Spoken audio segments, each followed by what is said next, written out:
welcome back to the podcast. You're listening to Let It Out with me. I'm your host, Katie Dalebout. If this is your first time listening, welcome. I'm so glad you found the podcast. Go into the archives. Maybe you'll find more episodes that you like. I've been doing this since 2013. It's the greatest thing I've ever done. I'll get to more on that later. But if you've been listening for a while, welcome back. Thank you so much. This episode is one of my favorites that I've done in a while, maybe ever. I love Camilla, who you'll hear all about in this episode.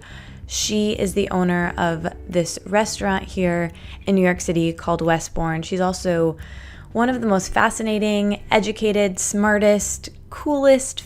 She's just a great person. I had such a nice time sitting with her in her cozy house surrounded by her family and her dogs, and it was a delight. And hopefully you can sense that and feel that in this conversation when you eavesdrop in a little bit.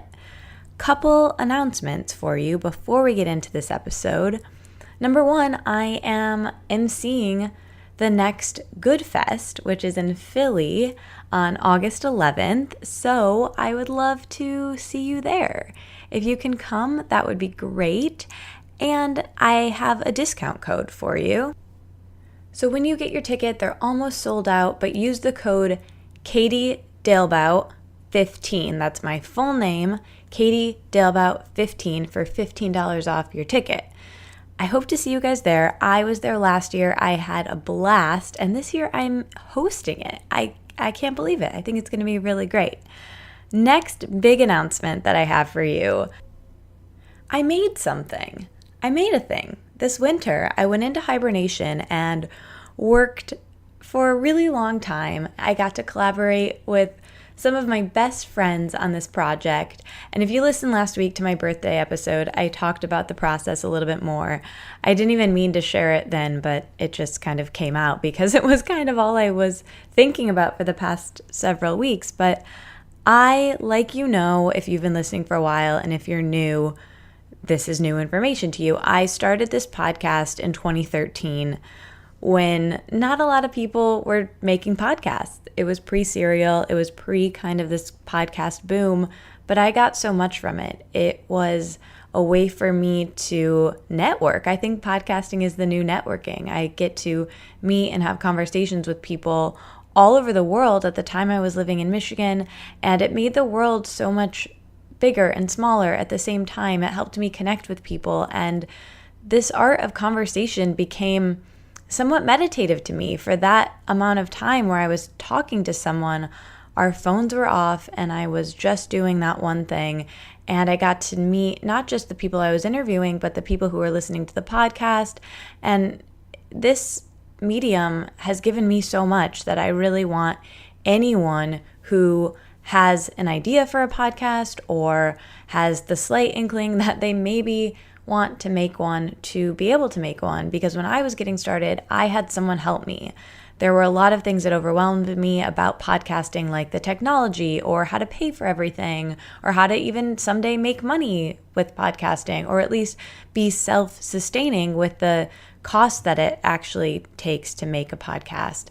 All of it. And I figured it all out. I had a lot of help. I asked a lot of questions, but I figured it all out. So in the last several months, I collaborated with a friend of mine who's an audio engineer, and I recorded an online workshop where I have 8 modules, everything from your idea and how to get it onto iTunes and how to get music for your podcast to interviewing. That's the middle, which is the most robust module because I love that part so much, to how to sponsor your podcast, how to monetize it and grow it and find an audience for it. So this is really for anyone who has an idea and wants to get started podcasting, or already has a podcast and wants to grow it and improve it in any way. And I love it. The best part of it isn't really me talking for the 8 modules, although that's super well produced. My friend Clay did that, and I love it. We had such a great time recording the modules. My friend Laura built us a beautiful website, so you can go on there and take a course tour for free and check it out and see what it's all about, see if it is something that you like or not. and you get like the first 2 modules, and you'll just get to see kind of what it's all about. And the website that my friend Laura built, which I love, she made the logo. It was just kind of this collaboration of love of all of my friends, which brings me to the best part of this course, which is that I interviewed over 12, I think, other podcasters. So that's So Retrograde, How to Be Less Old, Almost 30, Being Boss, my friend Jess Lively, and Jess Mernan, and Caroline Dooner from the Fuck It Diet. So many other podcasters that I love. A lot of them have been on the show, but in these interviews, they completely open up the kimono and tell you everything that they've learned about podcasting, what they do, what equipment they use, how they do it, how long they've been doing it, what they recommend, what they wish they would have known, everything. I also interview a dialect coach. I interview an audio engineer, and it's all there. And I'm going to keep adding to it.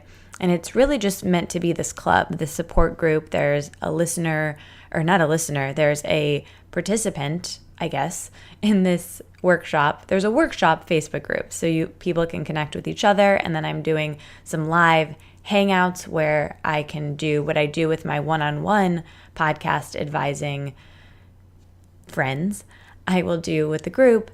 And the best part of this, or I think the best part of this, is that this ends with a contest. So I don't want people to do this course and purchase this workshop and maybe do a couple modules, maybe get excited for a while and then stop. And then life gets busy and they don't end up doing their podcast. I want people to actually make podcasts because I love this medium and I want to bring more people to it. It helps everyone. So I've incentivized it a little bit by allowing people to make it a contest. So when you participate in the course, you'll have 6 months, or maybe, 6 months to submit to me an episode of your podcast, or a 30-second clip, or a 1-minute clip, or whatever it is that you want to submit.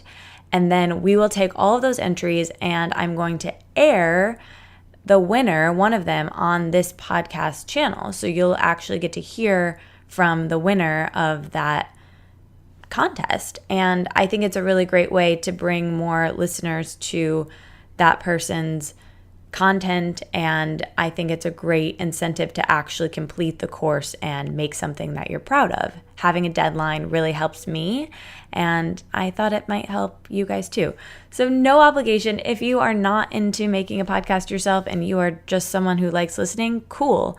Totally get that. This is not for you.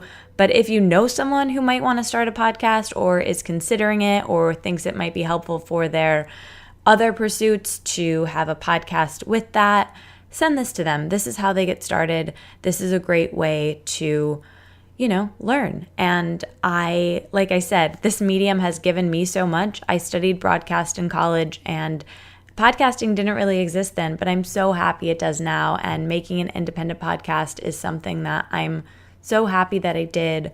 And I'm just really grateful for this medium and this show. All right, that was kind of long. Thank you so much for listening through that.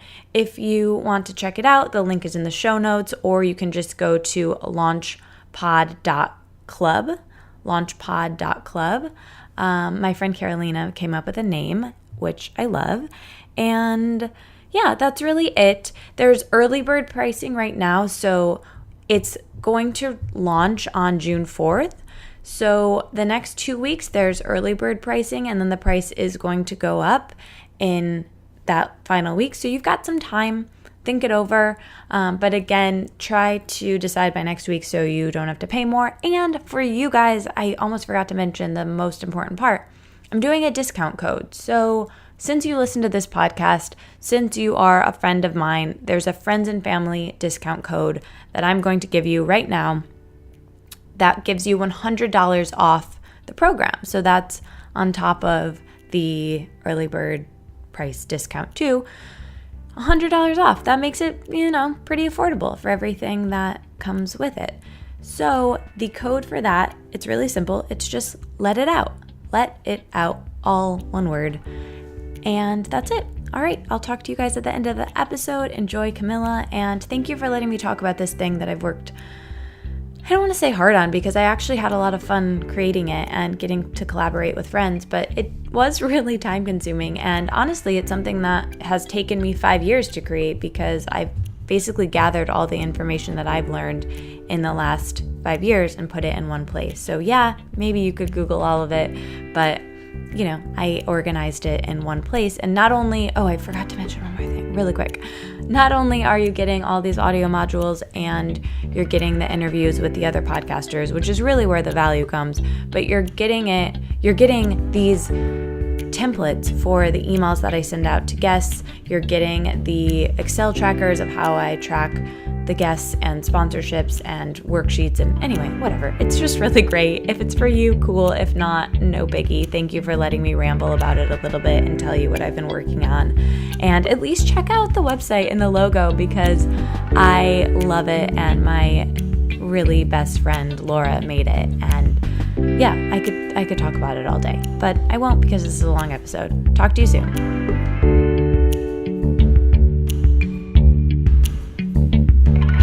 This week's episode is supported by something called Fit Fab Fun. It's a seasonal subscription box with full-size beauty, fitness, fashion, and lifestyle products. It retails for $49.99, but has a value for over $200. I don't even know how they do that, but that's amazing. And if you use the coupon code LETITOUT, that's Let It Out, you can get $10 off your first box, which you'll find at www.fitfabfun.com. I think it's a really interesting concept. It's really cool. This Fit Fab Fun box feels like Christmas 4 times a year when it comes in the mail. And the products include everything from makeup to candles, accessories, self-care products like a massage roller, travel products, beauty finds. It's really great, and you can customize the products, add on what you want each season. It's different and it's a surprise. And the thing that I really love is the membership also includes access to Fit Fab Fun TV, which has a variety of workouts and meditations that you can do anywhere. And I love that, because I love to do workout videos at home. I think it's so much fun, and I really like Fit Fab Fun, and I think you guys will too.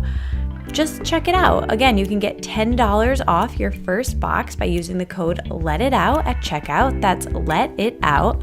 And the items include everything from Tarte Makeup, which is a natural makeup line I like, Juice Beauty, which you know I also really love. There's so many great things in there. It's really fun, and I think you guys will really like it. Thanks, Fit Fab Fun.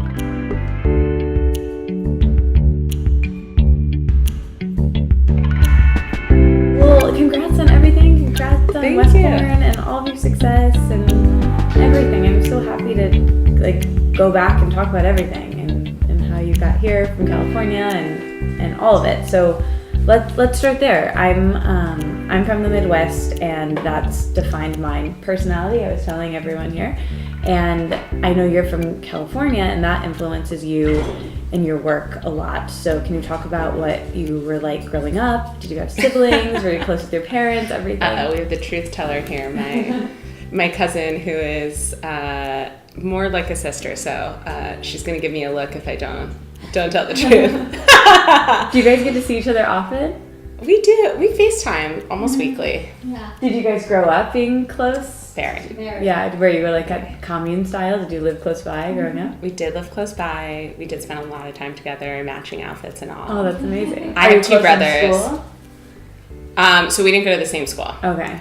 I have 2 brothers, so, and she has a brother who's about my age, so kind of the only girls in our age group. Yeah. In our very big, rowdy family. What was I like growing up? Very precocious, very talkative, even from a very young age, very outspoken. I think I come from a very democratic family, definitely a patriarch. My dad's the leader of the pack, but my parents always encouraged us to speak out and challenge authority, and sort of wanted all of their kids to be forthright and active, and we were expected to sit at a dining room table and have discussions. There wasn't like a kids room. It wasn't anything. We have no locks on any doors in my household. And just kind of we talked about the commune, very commune style.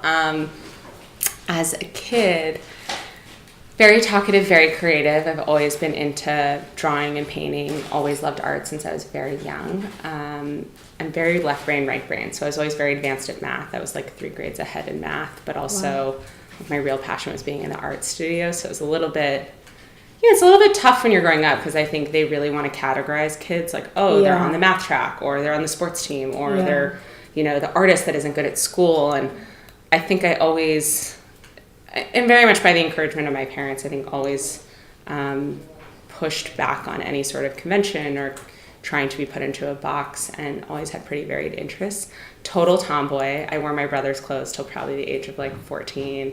Even for my 10th birthday, I had hair down to my waist. And like my mom is very girly, so was my grandmother growing up, so was my cousin. I was the opposite. All I wanted to do was be my older brother. And so my 10th birthday, I made my mom stand outside the hair salon and I cut it all off just like a boy. Like before, now pixie cuts are cool and like kind of in vogue. And it was not back then. And my mom was mortified and not very pleased. So I think very daring. Very outgoing, very daring. Not afraid to sort of be myself. And I think I was lucky. I had 2 older brothers who loved me very much. I shared a room with my older brother, which definitely informed my personality, and, not being afraid to speak up and try new things and try different things. So very well-rounded too, very into school, always been very good at, on the academic front, but not a natural born athlete, but worked really hard and was like an okay athlete. Like got on the team, but definitely wasn't the starter, never going to be the captain of any sports team. And then, as I said, sort of on the artistic side, so pretty well balanced. Did you know what you wanted to be when you grew up as a kid? Actually, it was funny. One of my best friends in the whole world, we've been friends since we were like 10 or 11. We played volleyball together and then eventually went to middle school and high school together. She told me the other day, she goes, I still have, we had this class where we had to trade college essays in like 10th or 11th grade, sort of preparing you to actually apply. And you had a peer read yours and you read theirs and sort of critiqued it and talked about it. And she goes, I still have yours and sometimes I read it and it makes me laugh. I don't know that I knew what I wanted to be, but I think I always knew I would eventually work for myself and start something on my own. I don't know that I knew exactly what that was. For a long time, I wanted to be in fashion. My first couple jobs, really from the age of 17 to about like 2021, was actually all in fashion. Oh, wow. Well, I think, again, it's sort of that left brain, right brain, something that's creative, but also commercial and is, a real business. But I don't know, I kept sort of trying different parts of the industry and it just never really clicked naturally. And then when I started getting into food, I was like, oh yeah, okay, this is it. Always loved food, always loved cooking. I cooked from a very young age. My cousin, too, is also a trained chef, went to culinary school. She has her own food business as well. So, yeah, I think always knew I would be somewhat entrepreneurial.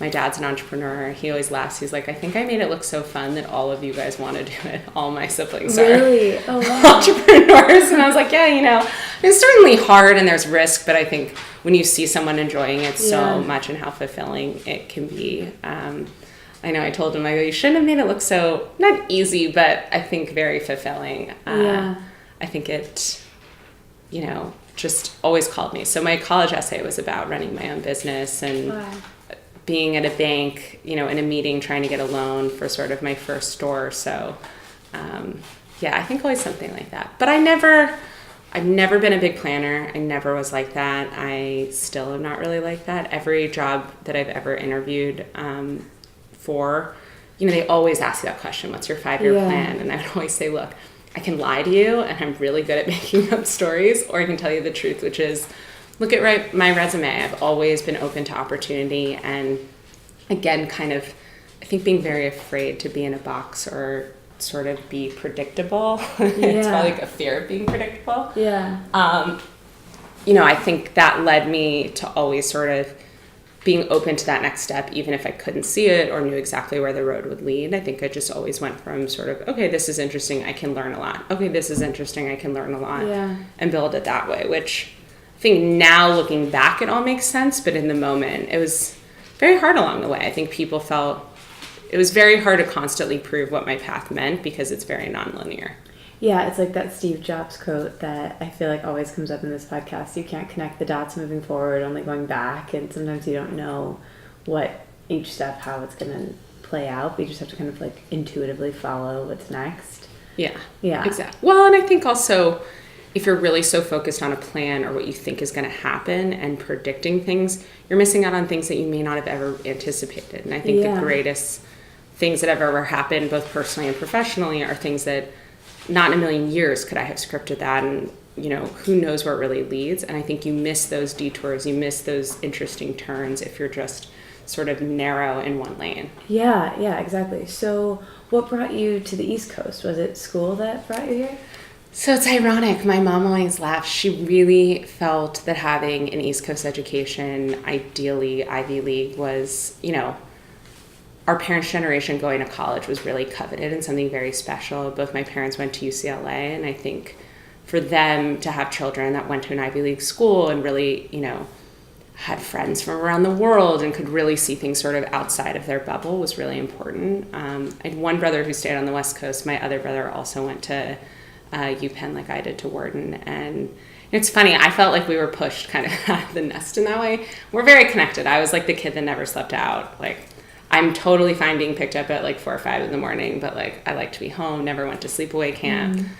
So I think my mom really pushed us out of the nest in that way. And she always says that she lives to her credit. She's like, I didn't think you'd stay over there.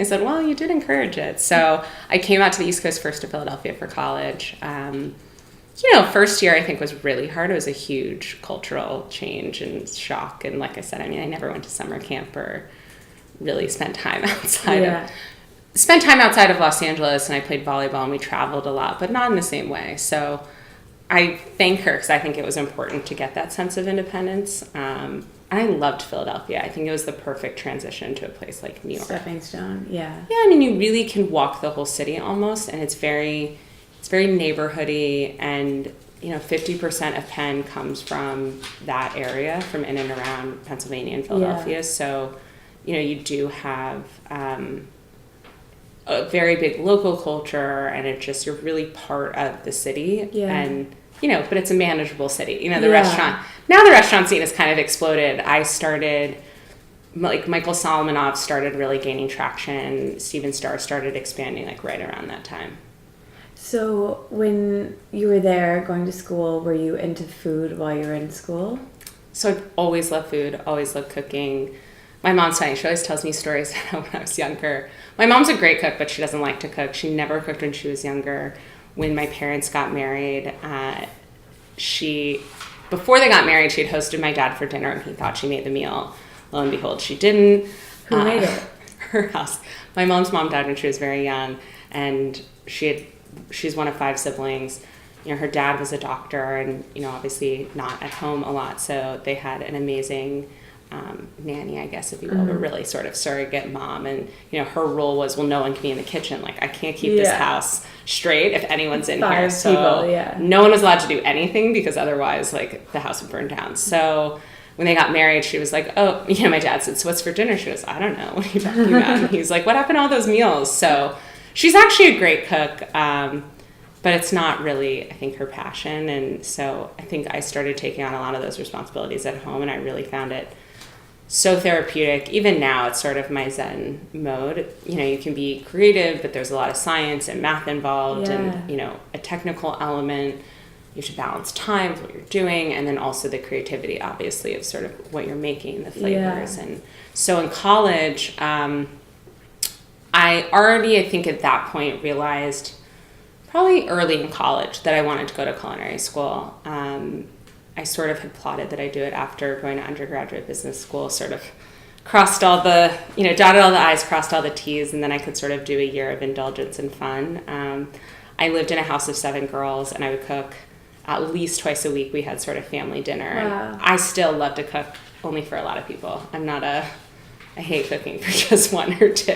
Yeah. So I cooked a lot. We had a lot of friends who were into cooking and food, and would do sort of massive dinner parties. I ate out a ton. As I said, it was sort of weirdly the perfect time, I think, to be in Philadelphia. It was just starting to really percolate for food and really being a destination city for restaurants and chefs. So it's definitely a big part of it. And one of the reasons I chose to go abroad in Rome was definitely to be immersed in their culinary culture. Was that why, while you were studying business, you went abroad for business? Yeah, so thankfully my oldest brother told me that at Wharton it's actually hard to go abroad because the credits required are very high, and they don't give credits unless you're in a Wharton designated program, which they didn't offer in Rome, and I didn't want to go to Milan or a major city. I wanted to go somewhere a little different. And as I said, I came from an art background, so I wanted to study art history in Rome. So I basically doubled up on credits and took every AP test I could before going in order to have a semester off. So I basically got no credits for my semester abroad. Cool. What was that like? Was that really inspiring for you food-wise? Oh, yeah. I mean, I think food and culture. I mean, it's so much the anchor of how people spend their time. And, I think Italians for sure work to live, and living comes first before anything, and family is everything. And so much of the cool food scene there is very behind closed doors and casual and in someone's home or at a random cafe. And it was funny, a lot of my New York friends would get so upset because a place would have a little sign that's like, see you later, no idea why they're closed or when they're coming back. And I'm like, oh my God, isn't that amazing? It's so so wonderful. And they're like, no, this sucks. Like, we wanted to eat here. Like, whatever, we'll find it another time. So I think I think that opened my eyes to food as an experience too. There's a lot of interesting supper clubs and concepts that are, not your traditional sit-down restaurant all throughout Rome, sort of sprinkled in. And of course, very similar to Los Angeles, I think everything revolves around fresh produce and the local markets and sort of what's available and in season. You don't refrigerate your eggs, and your local butcher, and whatever he says goes. And so 100%. And I cooked up a storm while I was there. It was sort of like a international, obviously global, different view, but very similar to, I think, the ethos of sort of West Coast cooking and culture. So let's go back to your time in Philly. Were you coming to New York because it's so close to get here? Did you always know that you wanted to move to New York? Did you move here right after college? I didn't really so my oldest brother lived in New York when I was in college. So I'd say a little bit to see family or, for long weekends here and there. But I really tried I chose Penn very much for its campus culture and that it was a tight-knit community. So really not until senior year was I spending a good amount of time there. Just here and there, though. I wouldn't say extensively. I think I knew probably halfway through college that I would want to move to New York. I did a tour. So in my junior year, I took the LSAT. My mom really wanted me to go to law school, and so I said, well, take the LSAT and we'll see how it goes. I don't know. And so I took it, and I guess I blacked out, but she always tells me that I handed her my pencils, kind of shoved them at her, and I said, all right, I'm going to culinary school. Like, this is it. I took the LSAT. We'll see how it goes, but I'm going to culinary school.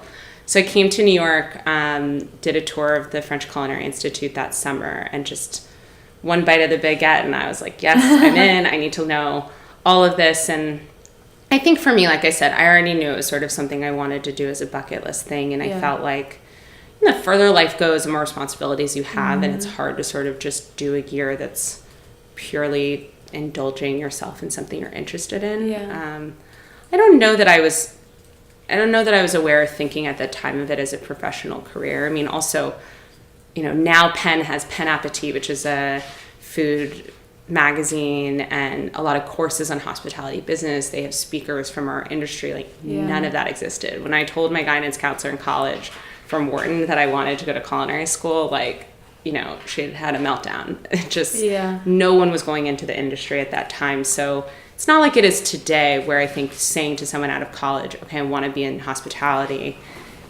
At that time, it was still in the early stages of, I think, being considered a profession in the way that it is now. But I knew I wanted to go to the French Culinary Institute. I kind of thought, okay, I'll see how that year goes. Maybe I'll apply to law school, maybe I won't. Kind of left it fluid. I mean, as I said, I was like, that's one decision I made. So I knew I was going to come here and go to culinary school. I just always felt, whether I used it professionally or not, I thought, so I have this great passion. I love to cook. What if I really knew the ins and outs? What if I really knew what I was doing? It would only make it that much more enjoyable to have a little bit of technique behind it. So, yeah. So you're back in New York. You go to culinary school. You're working, and you have this great community. Then how does your career kind of go to the next step? How does it come into what you were doing after that, which I think is more on the unseen side of the hospitality industry? Yeah. So I think for sure in another life I would have been a chef. I absolutely loved culinary school with every bone in my body. I loved the intensity. I loved the craziness. I mean, again, I grew up in a house of boys, so just the fire and the pressure really was fun. And again, it's this brigade culture and really just wonderful. I mean, I always said I felt like I was in a video game every day, and it was just awesome. I mean, obviously my lifestyle was totally crazy. I was basically nocturnal and, going out till 6 a.m. after a shift. I mean, really was like not a stable life at all. So I really went from that to like the entire opposite end of the spectrum. As I said, I look back in hindsight and I feel really grateful. My mom really, really insisted and begged that I go to law school, and she felt very strongly, especially women tend to get taken advantage of massively in business, whether it's personal or professional. And, she just said, look, I want you to be in a place where no one ever has to tell you what to do, and you don't have to rely on someone to tell you sort of where the lines are and what you're entitled to. There's just such a power of being able to really negotiate for yourself, or at least understand what's being negotiated. And I said, okay, well, if you pay for it, I'll go. Let's see. And so she said, okay, please, it's just a couple years. You're young. It's not a big deal. Do whatever you want after, but please commit. After culinary school? Okay. Right after. So I applied for law school while I was in culinary school. Okay. You can imagine how strange of an application that looked. So I went to law school really never intending to be a lawyer. It was kind of knew I was going just for the education, which ironically, I think allowed it to be such a positive experience and one without pressure. It's all in a curve system, and I think I ended up doing so much better because I didn't need it. I wasn't trying to get that clerkship. Everyone said, why don't you be on law review? I'm like, I don't want to be a lawyer. Who even cares? I don't want to write articles. No interest. So, it was interesting to see it was kind of similar to culinary school where everyone was really on this very clear track, not dissimilar to being at Wharton and everyone went into banking. I guess I've always been that outlier, lone fish, lone fish having fun in my corner. But it just allowed me, I think, to learn in such an open environment because I didn't have the pressure of what was that goal? What was it getting me? What was the next step? So I went straight into law school at NYU and really loved it. I mean, law schools, I always say the practice of law is very different because you really do the same thing.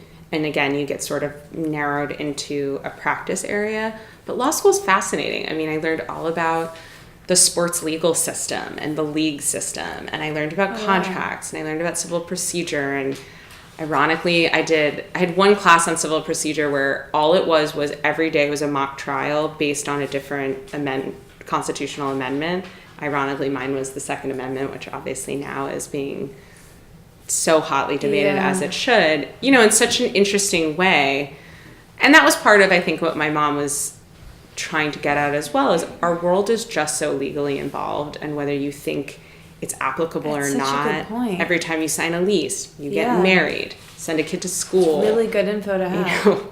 You're a woman fighting for, private rights. I mean, our world is so legally integrated, and so really studying law was super fascinating. I mean, you really learn about our society from the inside out and from the history and why things are. And I mean, I just thought it was frankly really interesting from a cerebral and intellectual level. And then knew kind of early on that I needed to take on some sort of part-time work because I knew I didn't want to be an attorney. And so I sort of thought, okay, well, I need something to sort of stratify my experience. If I apply to a job and I've only ever gone to law school, but I don't want to be a lawyer, it's going to be a little confusing. And so I ended up working part-time to develop what became River Park and Apella, and there's a small concept called Little River alongside Tom Colicchio's restaurant group on 29th and 1st, which, you know, at that time was really kind of a open desert, if you will. And that was the first time I started really experiencing, you know, as you said, sort of the unseen side of the industry, working on development, putting the pieces together. And that was the first time I felt more in the right place of, again, being able to be creative and think about the brand. And we worked on the website and the marketing and the culinary and the menu and working on that side, but also cutting the deal, figuring out how the finances were going to work, figuring out how the business was going to run and what would be required. So I was able to really do both. And that was the first time I thought, oh, you know, this is a thing. You know, it's sort of one of those jobs you never hear about. And business development means very different things in different industries and different companies. So I think that got my wheels turning. And in the meantime, you know, every time I was interviewing for jobs, they said, we don't really understand this law school thing. Like, we get it. You went to Wharton. You're clearly financially savvy. But, like, what's this culinary school thing? Why'd you go to law school? Like, we don't get you. No. I mean, I was rejected by every person you could ever imagine. That's so interesting, because you would feel like, I feel like if I was in their shoes, I would just be like, I want the most education in all of these diverse areas as possible. This person's well-rounded. You know, well, I'll get to that. It's interesting. I think we are a society of categorization in a really large way, and I think people have a very hard time with non-traditional backgrounds. And as much as we would like to or think well-rounded is better, we actually have a lot of societal pressures to specialize very early on, I think too early on. So being a generalist actually, I think in my long-term career has served me well and has led me to the right place and certainly helps me with what I'm doing now. But it was a huge, huge hurdle every single year, you know, throughout my 20s. And I agree. I think we should be celebrating more well-rounded backgrounds and people who are non-traditional and think about things in a broader sense, but it's just not really how it works. So every place said, well, you know, now if you were in the JD MBA program, we would kind of get it. And I said, okay, but I graduated from Wharton like 2 years ago. Like, I don't really need to go to get an MBA. And they said, honestly, if you would be willing to do an extra year, I would have interviewed you or I would have given you the job. So I thought, okay. So I talked to NYU, and it turned out a year before they had just switched because they wanted to encourage, they're starting to want to encourage more JD MBAs, which is actually proliferating throughout the country, in fact, which is hopefully a step in a better direction. So they started, as an incentive, waiving the GMAT so you can apply with your LSAT. And at that time, I really didn't have time to take the GMAT. So I thought, okay, this is great. It's only an added year. I just have to fill out the application. And they basically take my law school application and staple it. So I did that, tacked on an extra year, and then decided around that time, I had actually been interviewing with Union Square Hospitality Group, Danny Meyer's restaurant group, kind of around that same time. We had approached them for what became the River Park project. I negotiated a little bit with them, and then decided it was best with Tom's group. So I'd been talking to them, and the more I started thinking about it, I thought, okay, having really an investor landlord perspective first will allow me to go back into the restaurant game with much more experience, much more knowledge of the two sides of the coin, and I think I'll be a better asset if I do that first. Yeah. And I also felt like, not dissimilar to, you know, culinary school, the younger you are, the more it makes sense. I think, you know, the longer you go not being in investing, it's just hard to get in. So I ended up accepting a job in Los Angeles at CIM Group. They had That's what brought you back there. That's what brought me back to LA.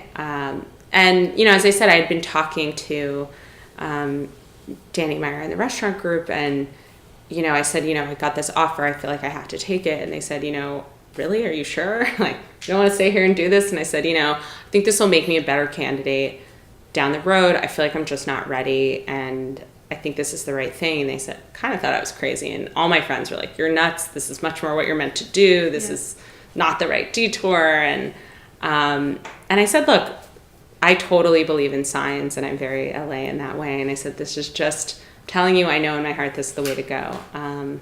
So went back to LA to get into real estate private equity.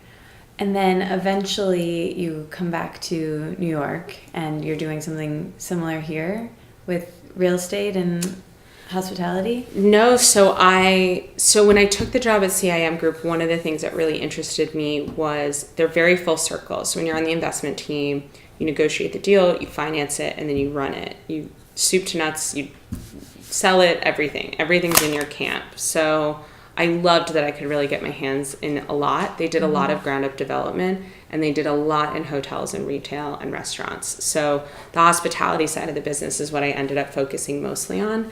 And at that time, they had just raised a lot of money to start investing in New York, and it was a pretty new portfolio for them. So, and a lot of people didn't want to travel. They didn't, they came to LA from other places intentionally to settle in LA. And so for me, it was great. All my friends were still here.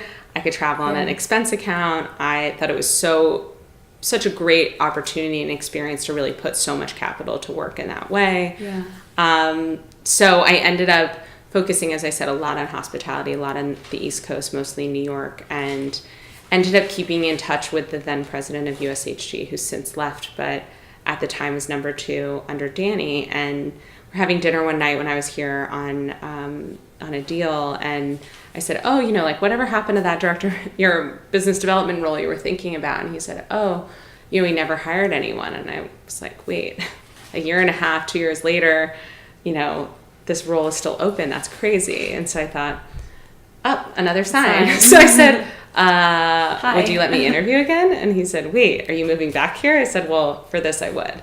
So sort of secretively started interviewing, ended up getting the job, and again, sort of looking for a sign. I sat my parents down and I said, I think I might have to move back to New York for this. And they both, totally thinking they were going to go, no, please. Thought my mom was going to cry. And both my parents, without even blinking, just said 100%, this is the time to be building your career. This seems like it's all really unfolded in the way it's meant to be. Yes, we're so pumped. And so I thought, all right, let's do it. Yeah, so that's what brought me back to New York, was to work for Union Square Hospitality Group. So tell me a little bit about, because I thought it was so fascinating on the podcast I listened to of you with Dana about, like I said, the side of the business that is so crucial and fascinating, real estate development, but people don't really know about. I learned so much from that. And so what exactly, can you talk a little bit about what you did? And you mentioned in that podcast about location actually is really true. And when it comes to developing these restaurants and hospitality things, what were you doing there? What was that time like? Yeah, well, my role at Union Square Hospitality Group was much broader than real estate. Some of it was real estate, but it was sort of bigger than that. Partnerships and seeding a little bit of what became the strategic investments. But on the real estate side, they really never had someone at the company before who had real estate investing experience. So to be able to really understand, as I said, what's a landlord looking for? What are their needs? What are their limitations? And what do we need? And how can we find, what that concentric circle is? And also having a sense for what's a market deal. I mean, so much of what I did at CIM Group was neighborhood analysis, competitive analysis, understanding what incentives are given across multiple leases in a certain neighborhood within a certain time frame. The goal is to have a market lease, if not an under market lease, a better lease. And it was so interesting to be able to provide kind of that institutional knowledge and a structure and a process for looking at these deals, for analyzing these deals and really negotiating them. Again, it was very, before I got there, the company was very ad hoc in how they chose new projects and how they thought about things. And it was interesting is when I started, I really had no idea. When I got there, I thought, oh my God, I kind of came onto like a startup within this massive 30-year-old company that has 3,000 employees, but it was really myself and Richard Corain, my boss, really almost at a scratch startup. Like there were no files, no one saved anything. Wow. There was no real structure or system for how to go about these things. So it's really entrepreneurial. Totally. And very unexpectedly so, which was, pretty amazing. So to be able to share that kind of knowledge of, okay, So we're opening, I helped relocate Union Square Cafe and helped work on that real estate lease right before leaving. And, to be able to show metrics of, okay, even down to menu pricing. This is what menu prices look like in a, 8-block radius, in a mile radius. As much as we look at relative leases, that's how a restaurant also needs to look at every other element. Like, if you're pricing 2x what everyone else in the neighborhood is, that's fine, but you at least should know and have a reason behind it and be able to, teach and communicate to your guest why you are 2x. But just to sort of put your head in the sand and say, we're doing us and that just is it, it's not really what this game is about. And everything's relative and local. That's exactly how real estate runs too. So, what I shared on the podcast with Dana was location, location, location means only that everything needs to flow from the strategy.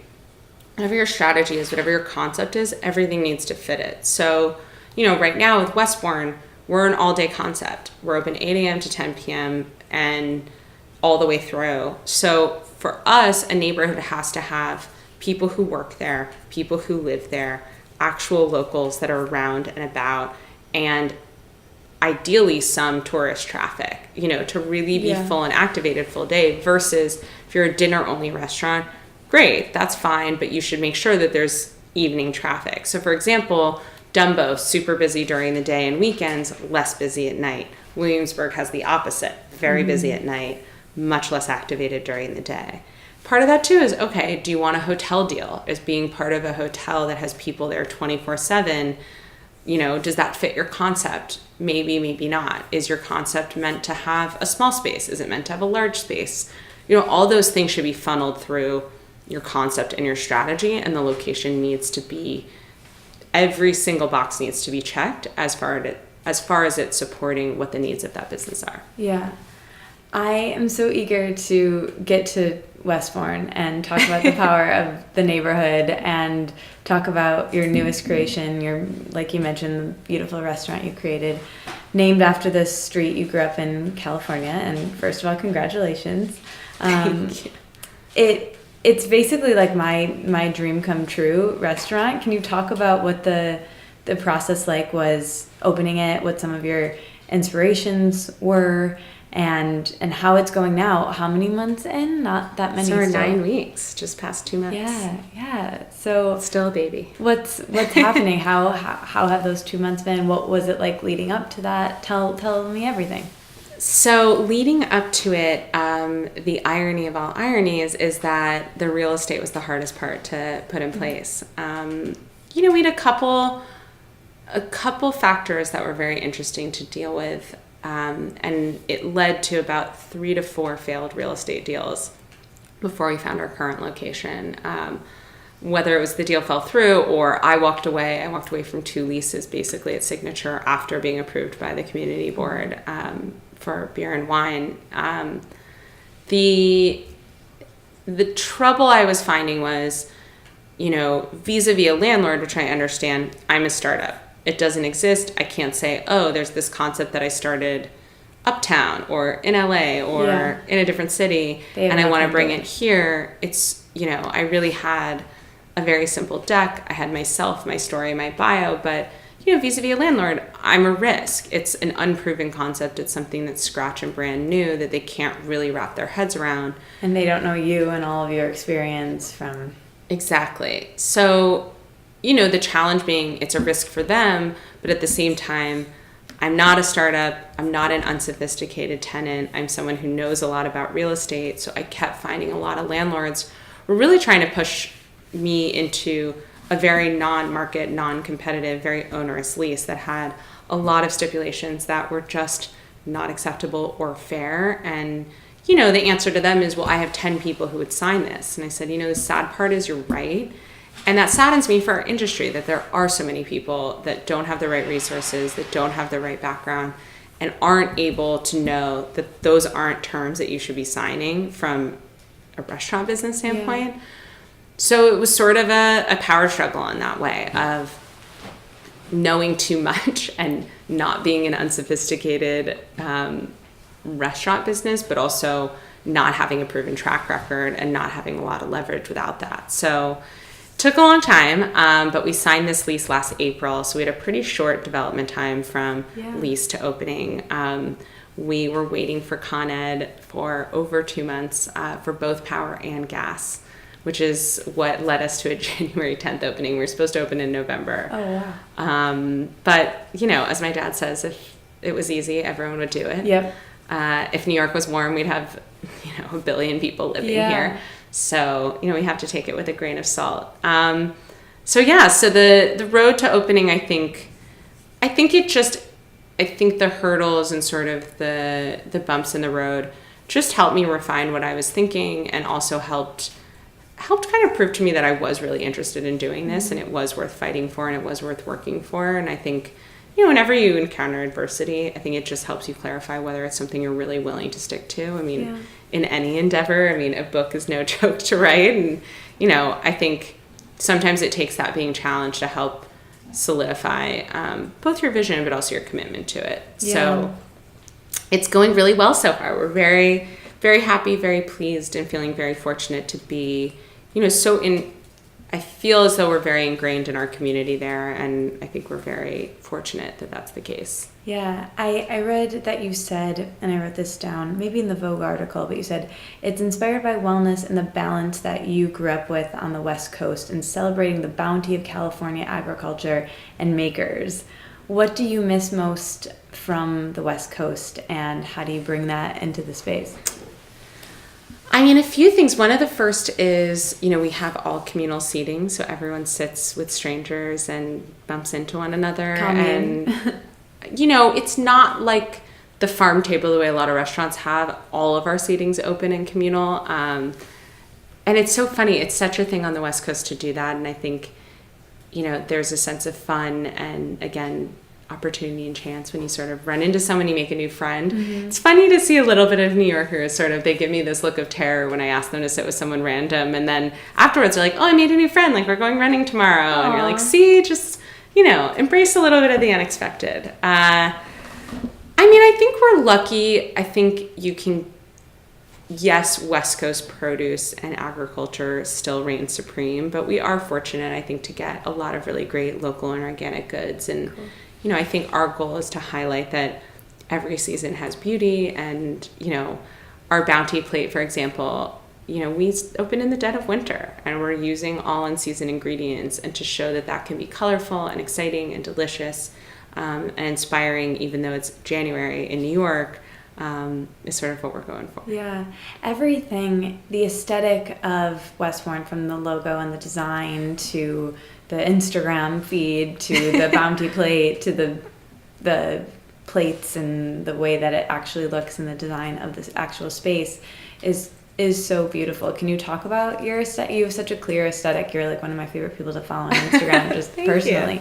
So can you, it's kind of a hard thing to put to words, but you have this fine art background. Can you talk about the aesthetic and your aesthetic?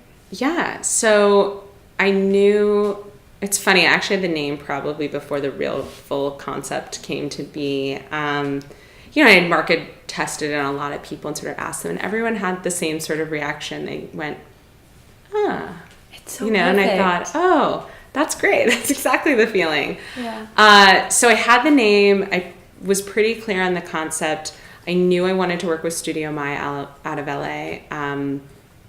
I have been a big fan of their work for a long time. They did the original Jelena, Hinoki and the Bird. They did the South Congress Hotel in Austin, and just have been following them. They're very comfortable meets industrial, and a lot of, just feels very hand done, but in a very elegant way. Not craftsy, but you can very clearly see that a human being made it. Yeah. So I actually cold emailed them, ironically, 2.5 years ago. So it was right when I was starting, and that was my first phone call was to the Robin Hood Foundation to work on our charitable model, and the second call was a cold email to their info line. It was info@studiomyla.com, and they wrote back and they said, we're very selective on projects. We're a very small shop. I don't know. I said, look, when you're in New York, let me buy you a coffee. Worst comes to worst, it's a free drink. Can never talk to me again, but just hear me out. And feel very fortunate that they signed on right away. And, I think their aesthetic and their perspective on design is very aligned with mine. So what we're going for is that very nostalgic but cool 1960s Los Angeles. Again, like I said, before LA, Silver Lake was not a neighborhood people talked about. West Adams, I'm like, where did that come from? There are all these neighborhoods that have cropped up in Los Angeles that just didn't exist at the time. And so it's sort of a little bit of nostalgia of a heritage of LA that's very local, very family-oriented, very home-oriented. I think our design is meant to play with your mind as to what's home, what's commercial. It's all open. We knew we wanted it to be, anyone can kind of roam around. You feel like you're in a friend's home. It's like my dream home, way better designed. And blurring those lines of what does it mean to be in a restaurant? What does it mean to be casual? What does it mean to be communal? And I think the aesthetic is that purity of West Coast, the pioneer in each of us, that freedom to be a little bit messy, a little bit rough, a little bit unexpected. So there's a big mix of industrial elements, metals, and the biggest thing, the first thing when we sat down, I was like, I don't want to see millennial pink. I don't want to see the mint green that's everywhere. I don't want to see terrazzo. I don't want to see copper. I'm over all this stuff that's just such a big, pervasive trend. And that was our big thing too, is very much aligned on timeless, and I think harking back to an era that's just much purer and not so transient, and not of the moment, helped us anchor towards something that would be, as fresh today as it will be hopefully in 5 years. Yeah. So it has a very, it's quirky. It's quirky the way LA is quirky. So there's a lot of sort of notches and imperfections and blended, braided fabric against, a steel lamp. And the other big thing I said was, I know I might appear girly, but I'm really a tomboy at heart. And I don't want something where you walk in and think, oh, this is like feminine, or it's trendy, or it's flashy. I want it to feel very neutral, very welcoming, very serene, but interesting. Yeah. Well done. It's like, that's exactly it. That's amazing. And the brick was it was funny. So the space obviously has the historic brick. It actually had been covered up for 70 years by Jean-Claude, which was there for many decades, a French restaurant that was very beloved on Sullivan. And when we were doing demo, we realized we pulled back, you always investigate, sort of see where things are. And we get a little bit of brick peeking out. And I said, okay, let's peel it back and just see what we've got. Peeled it back, and both brick walls on both sides were pristine, which is very hard to find. So it was actually funny because there was a big debate between myself and Studio Maya as to whether we would keep it. And I said, oh my God, yes, there's no brick there's not really brick in LA. It's not an LA thing, but this is so historic and so spectacularly maintained. We can't recover it. I felt like, the protesters chaining themselves. I said, you cannot touch it. So we sort of compromised. So the tile overlays so that it's a little bit of a compromise of LA and New York. So that's sort of, I guess, our New York nod. Oh, I love that. Well, one of my other favorite parts, in addition to the brick and everything you shared, is that you give a percentage of every purchase to The Door, a nonprofit providing youth development services, and it's located right down the block. Can you talk about why that was the very first email that you sent, and how you knew that you wanted that to be the charity and that you wanted there to be that element? Yeah, so, I think the first thing that popped into my mind was the name, and the second was the concept really originated in blending the two things I care about most. One is hospitality, and the second is community. And I'm very lucky. I was raised by two parents who are so civically active, so generous and involved in their own backyard. And something I think my mom stressed to us a lot too is, look, all giving is great, but we have neighbors and people in our own cities that need help. And why are we making a living in this city and shipping things out when we have help here and we have neighbors that need us? How can we not be prioritizing them first?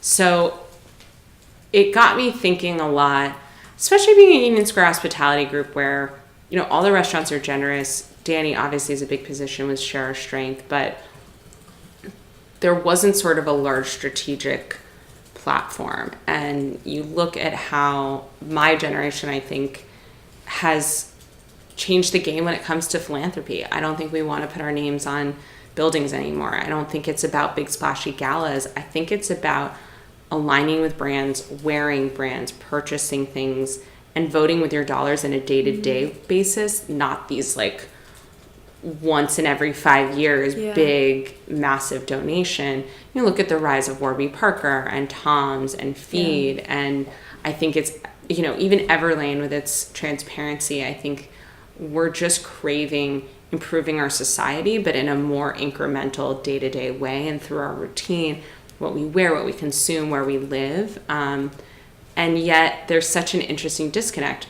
No one is that full circle place for hospitality, and really planting that seed of we are helping our neighbors in our community full circle, thinking about how much time and energy and money you spend on where you eat and drink. You make more decisions in your everyday life on that than anything else. Wow. And what if just a byproduct? It's a cool place. It's a place you want to eat. It's a place you want to get together, just like Warby Parker has awesome glasses, whether you care about their mission or you don't. Yeah.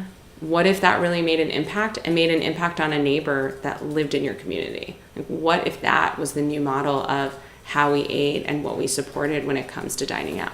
Yeah, and I also love that I read in that same article, half of your staff has never worked in a restaurant, but that doesn't worry you because it's an investment.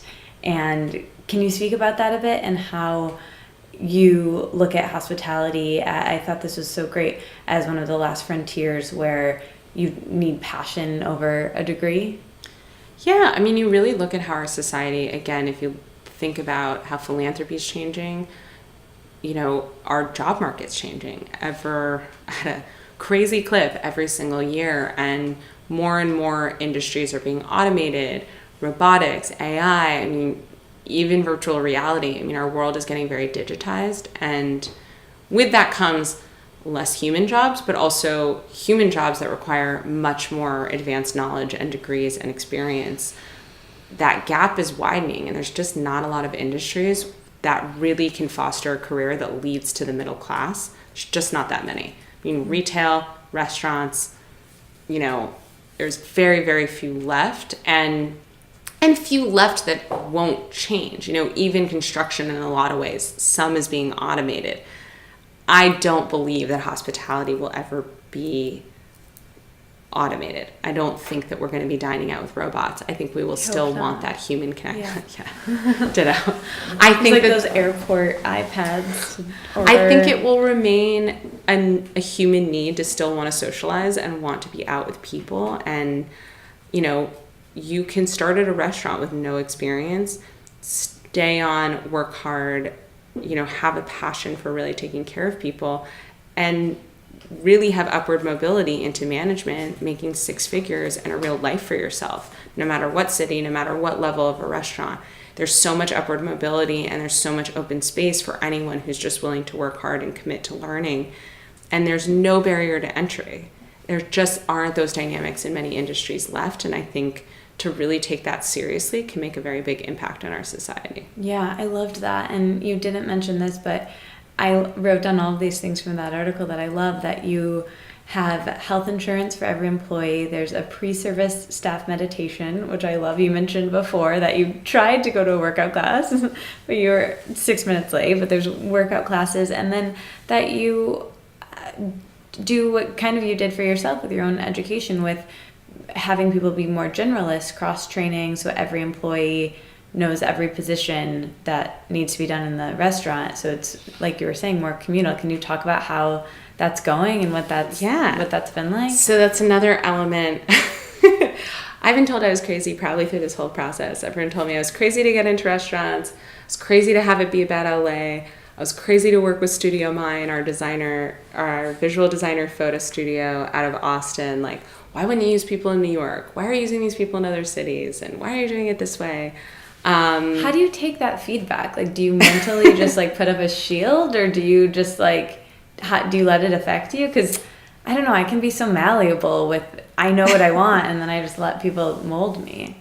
I just think I've always swum against the current in that way. And I think if everyone's chasing the same thing, then no one wins. I think the real creators and the real people that I've, admired that have paved a new road are the ones that went to a new road rather than taking the one that everyone else is on. So, I think anything that's different and, hopefully at some point innovative, it has to be something that no one else can see, or it by definition is not innovative. So I don't know. I mean, I've always had a good gut for things. I always have trusted it, and it's led me, down great roads so far. So, call it what you will. I take it and I hear it and I understand. I try and put it into perspective of where someone else is coming from, what their interest or experience is, and then I have to filter it for myself. There's no point of me that ever hesitated,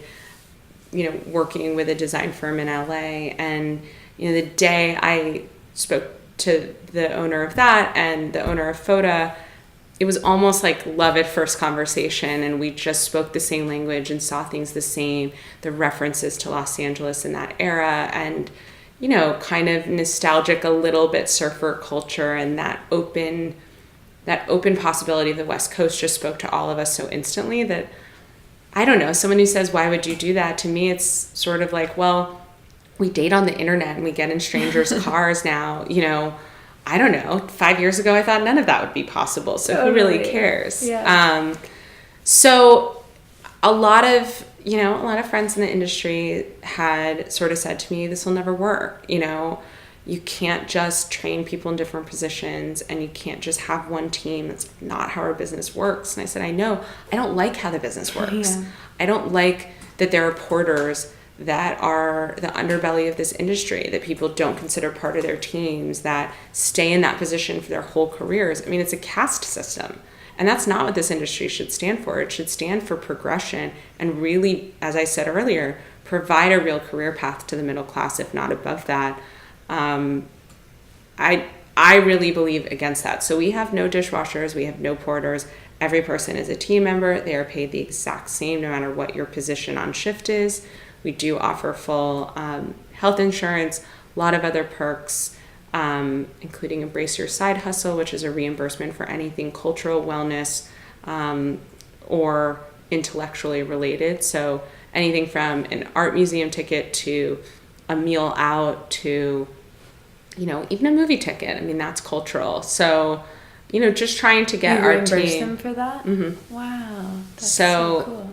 And I think creating a generalist program, and one of the reasons we can hire people without experience. So, you really start from just talking, greeting guests, and, sort of running tables and thinking about that experience.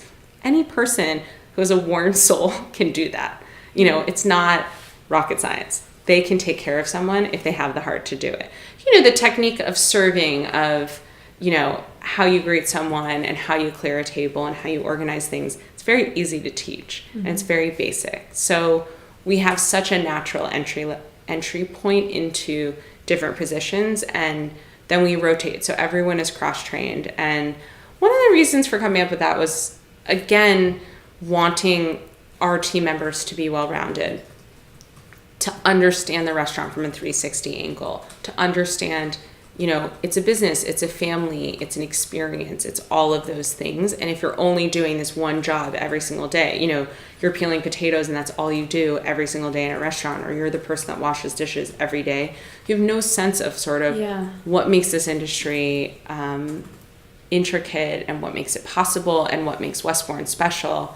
And out of that, I think, comes a few things. I think one, the disparity between cooks and front of house is egregious. I am taking a very strong stance against that. As I said, the difference between an employee and, a quote unquote regular employee and a porter or dishwasher is egregious. We're taking that out. And I think part of it is also business flexibility. Like, we can have one person who is able to do different positions. So, someone's sick or there's an emergency, we have much more business flexibility And in addition, what's most important is I don't think we as humans are programmed to do the same thing every day. Yeah. I think we need variety. I think the element of learning and curiosity is innate to all of us. And I think fostering that is really important. And showing someone, half of our team that does coffee and wine have never worked with an espresso machine. And we don't have an automated one. I don't believe in that. I want them to learn how to actually make proper coffee. And, thanks to our partners at Counterculture, who have unbelievable training support, we've been able to do that. Every person is wine trained. Every person is expected. You cannot get hired unless you know about the menu and know about our partners. No one is hired who doesn't know about our story, our brand. You can't, all of our entire team are brand ambassadors. And I always say to them, part of that is also forcing it through our open floor plan. Someone's on their way to the bathroom, they're going to catch you, while you're cooking something, and they're going to ask you a question. Every person should be able to answer the same exact questions. It's so cool. It's so innovative and also at the same time, just makes sense intuitively. And I love it. Ironically, it doesn't. It doesn't exist anywhere. Yeah. Have you ever seen that model anywhere else? No. It's so cool. No, but it takes extra work. It takes a leap of faith. It takes a big leap of faith to hire someone who's never worked in a restaurant and really think that they're going to be committed. And what we found is really the opposite of what the naysayers said. There's such an excitement for our team members who are learning about the business and learning about the industry and learning about what we do and, cooking food for the first time. And just the pride and the excitement is, incredible. And I think there's a lot of mutual respect on our team. There's never, we always say, we don't throw anyone under the bus. You don't go to a table and go, oh, well, chef won't do that, or the cook refused, or the cook messed up. We're all one team. We're all responsible for it. And I think to be able to understand what each person on the team really does creates much more of a sense of, internal community and mutual respect, to really be able to know that every person's role is incredibly critical to making it all work. There's no judgment of, oh, you don't work hard. Oh, you serve, you don't know what it's like to be in the kitchen. Well, we all know what it's like to be in the kitchen. I mean, every person preps, every person cleans dishes, every person greets guests, every person folds napkins. We're all sort of in it together, and I think it creates a really different dynamic. So is there a rotation system, or does it vary every day? What if someone, let's say, loves talking to people and doesn't really love another element of it? Do they have the opportunity to say, hey, I want to linger here, or is that not really an option? We do encounter preferences. We try and be flexible, but at the end of the day, that is our program, and that is what makes us unique. And I think once you start having one person who says, I don't want to rotate, the whole thing kind of comes crashing down. So I think for us, we're very clear in interviews. We haven't had anyone come on board who hasn't wanted to rotate. Yeah. You might be more comfortable or feel better in a certain position. We all have our skills and comfort zones. In any job.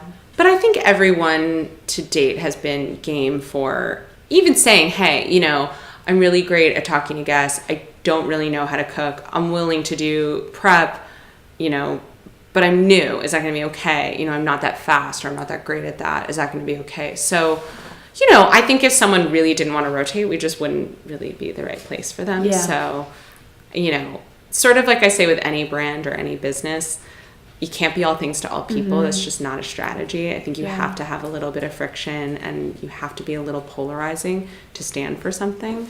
Yeah. So personally, I think we're okay taking that stance and being that magnet for people who do want to be generalists, who do want to be well-rounded, and do want a broad background. Yeah. Better to take that stance and be proud of it. Yeah. I want to talk about food more and touch on the menu. I love that it's accidentally vegetarian, which is how I normally am, and I just love that so much. Can you talk about how you developed the menu? Did you develop it as a chef, and do you have a favorite dish? How often are you there? Tell us everything. So the menu, the concept started with, I look out into the market, and I think all of the casual vegetarian restaurants are either very preachy or very processed, and neither of which is really how I was raised eating. And I think that when you look at, think of your 5 favorite restaurants, a lot of times the restaurants that I love, the best dishes just happen to be vegetarian. Mm-hmm. And when you look back and you're like, oh, I loved that eggplant, or I loved that pasta, or I loved that salad, you didn't go there to have a vegetarian meal, but a lot of times the most creativity, the most interest comes from that vegetarian dish. And what if a restaurant pulled all of those dishes together in a different way without being preachy? We don't put V or GF for gluten-free, and we really don't promote impress that we're vegetarian either. I think that we just want to be a place that's delicious and exciting and stands for something important for our social mission, rather than sort of caring, again, about a category.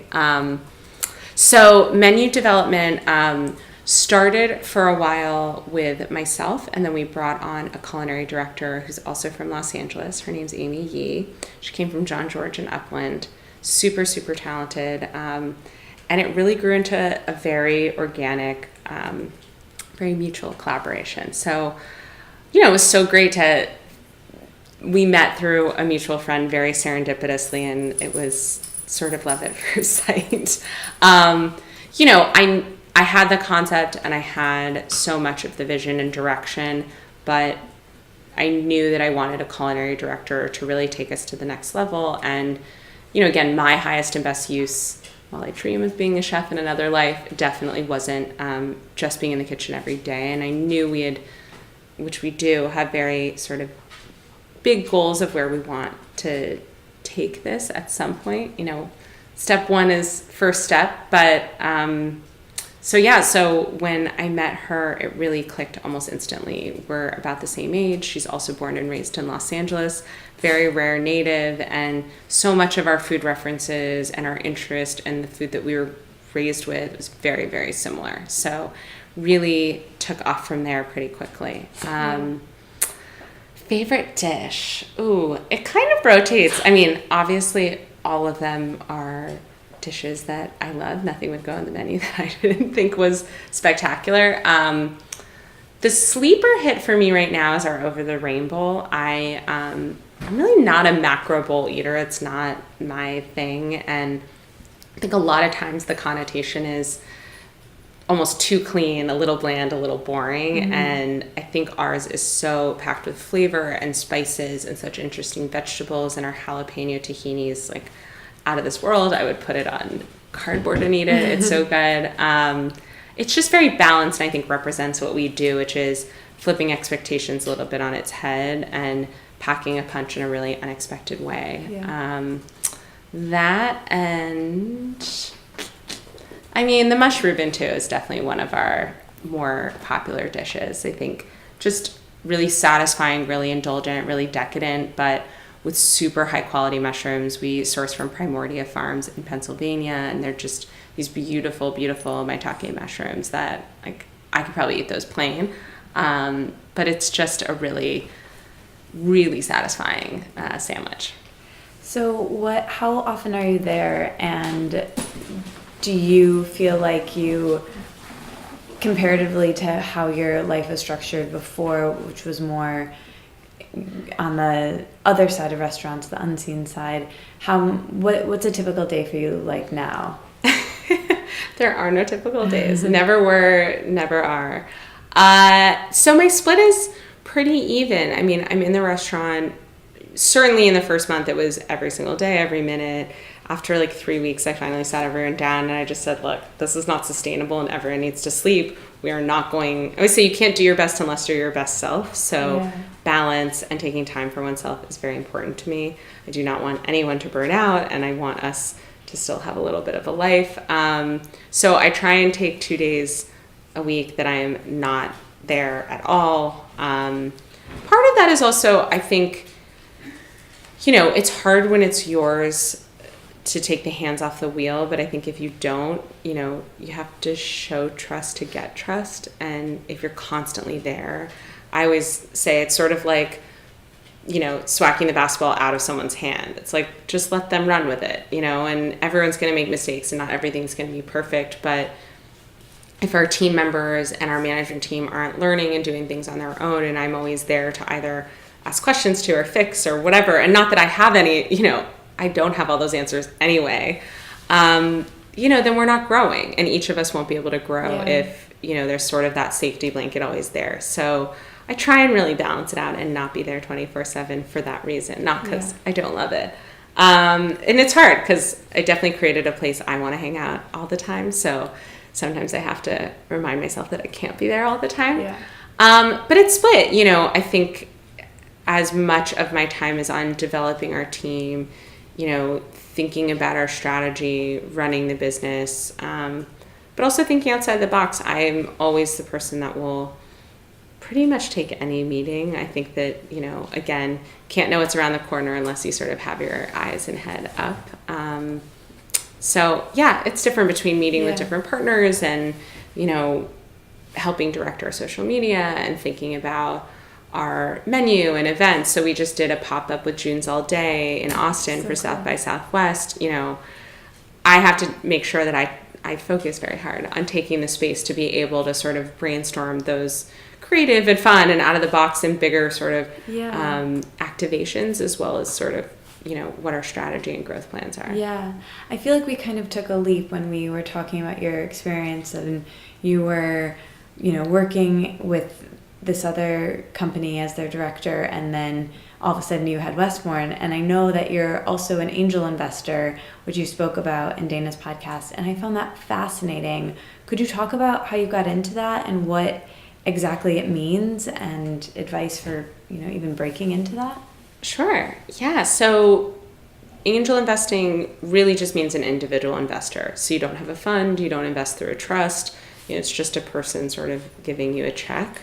It really is no different except for corporate structure and what the oversight is. So a fund has an investment committee, and sort of regulations as to how they can use their money. Angel investors, obviously being an individual, you can spend it however you want, however, whenever, and whatever you want. I started about 8 years ago, actually during business school, just seeing a lot of opportunities with classmates and elsewhere. Actually, it started before that. I forgot. I guess that counts.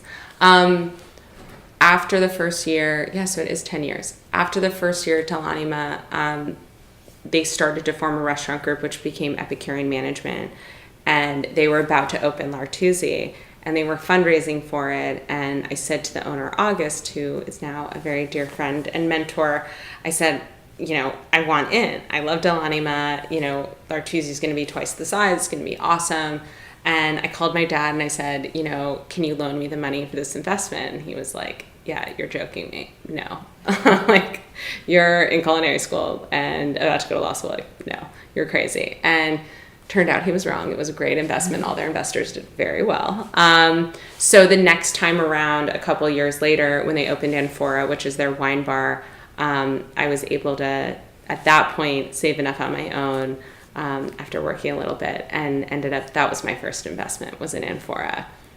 And then following that, started investing in a few friends from business school, and then sort of took off from there. My biggest advice, well, there's two things. One, I like doing it because I like helping other entrepreneurs, and I think that, I do have a very varied background and a different skill set than a lot. And if I can be helpful and contribute capital, all the better. I definitely focus on strategic investments. I don't want to be a silent, passive check. I only like to invest in things where I can really be, on the ground floor, early seed stage, and helpful, and where my background really is useful to them. So even things that I'm interested in that I think are going to be successful, if it's an industry or a product or a company that's sort of out of my wheelhouse, I more often will just connect them to someone that's more useful to them. I just don't want to take room in a capital stack to not be able to really contribute anything outside of that. So then, so I started doing that. And it's funny, once you start investing, word of mouth is pretty powerful. And I think if you start telling friends and family and you share that you're interested in it, you sort of get very surprised as to where opportunities come from. So I started then investing a little bit in hospitality technology right around the time myself and 3 partners founded Tech Table, and the first of that was Bento Box, which is a restaurant website company that is amazing, that did our Westbourne website. Crystal, the founder, is incredible, and I was one of her first checks, and we met when I was at Union Square Hospitality Group. She was in Techstars at the time, and I just knew right away, and I said, I'm in, tell me what you need, I'm ready. And then I got involved with Techstars really through that investment. So that led to a lot of other investments, being a mentor in residence at Techstars. I just think my biggest advice is, first,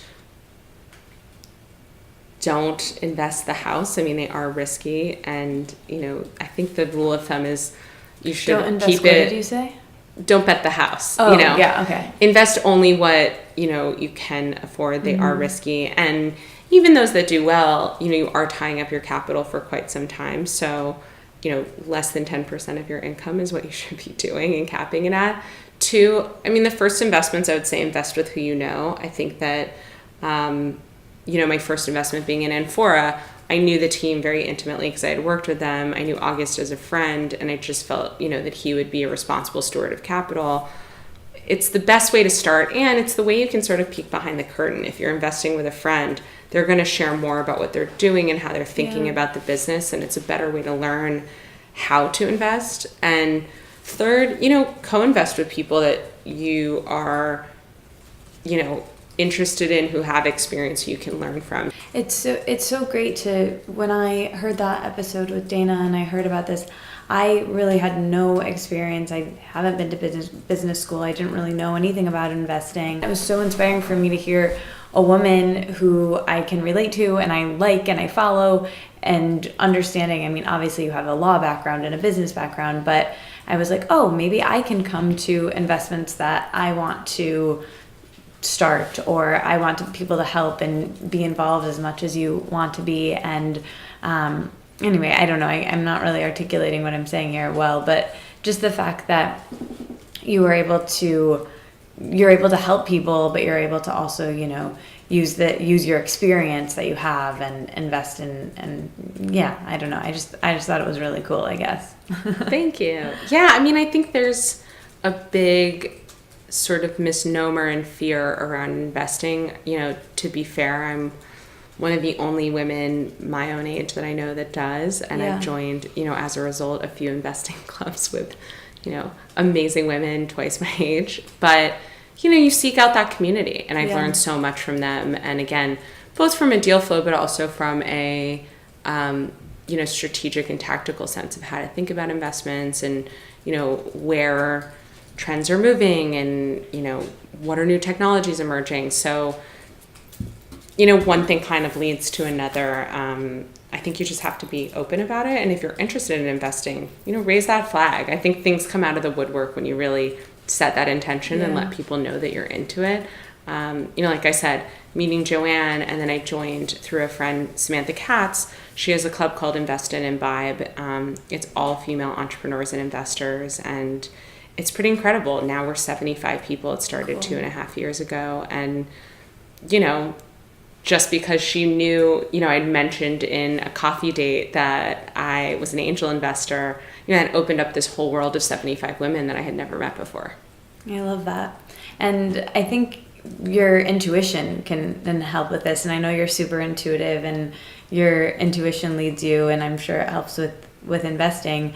Do you have any examples of maybe when you didn't listen to your intuition and you wish that you would, or you've given us a couple when you have, or maybe this is a better question, how and when do you feel most clear and connected to your intuition?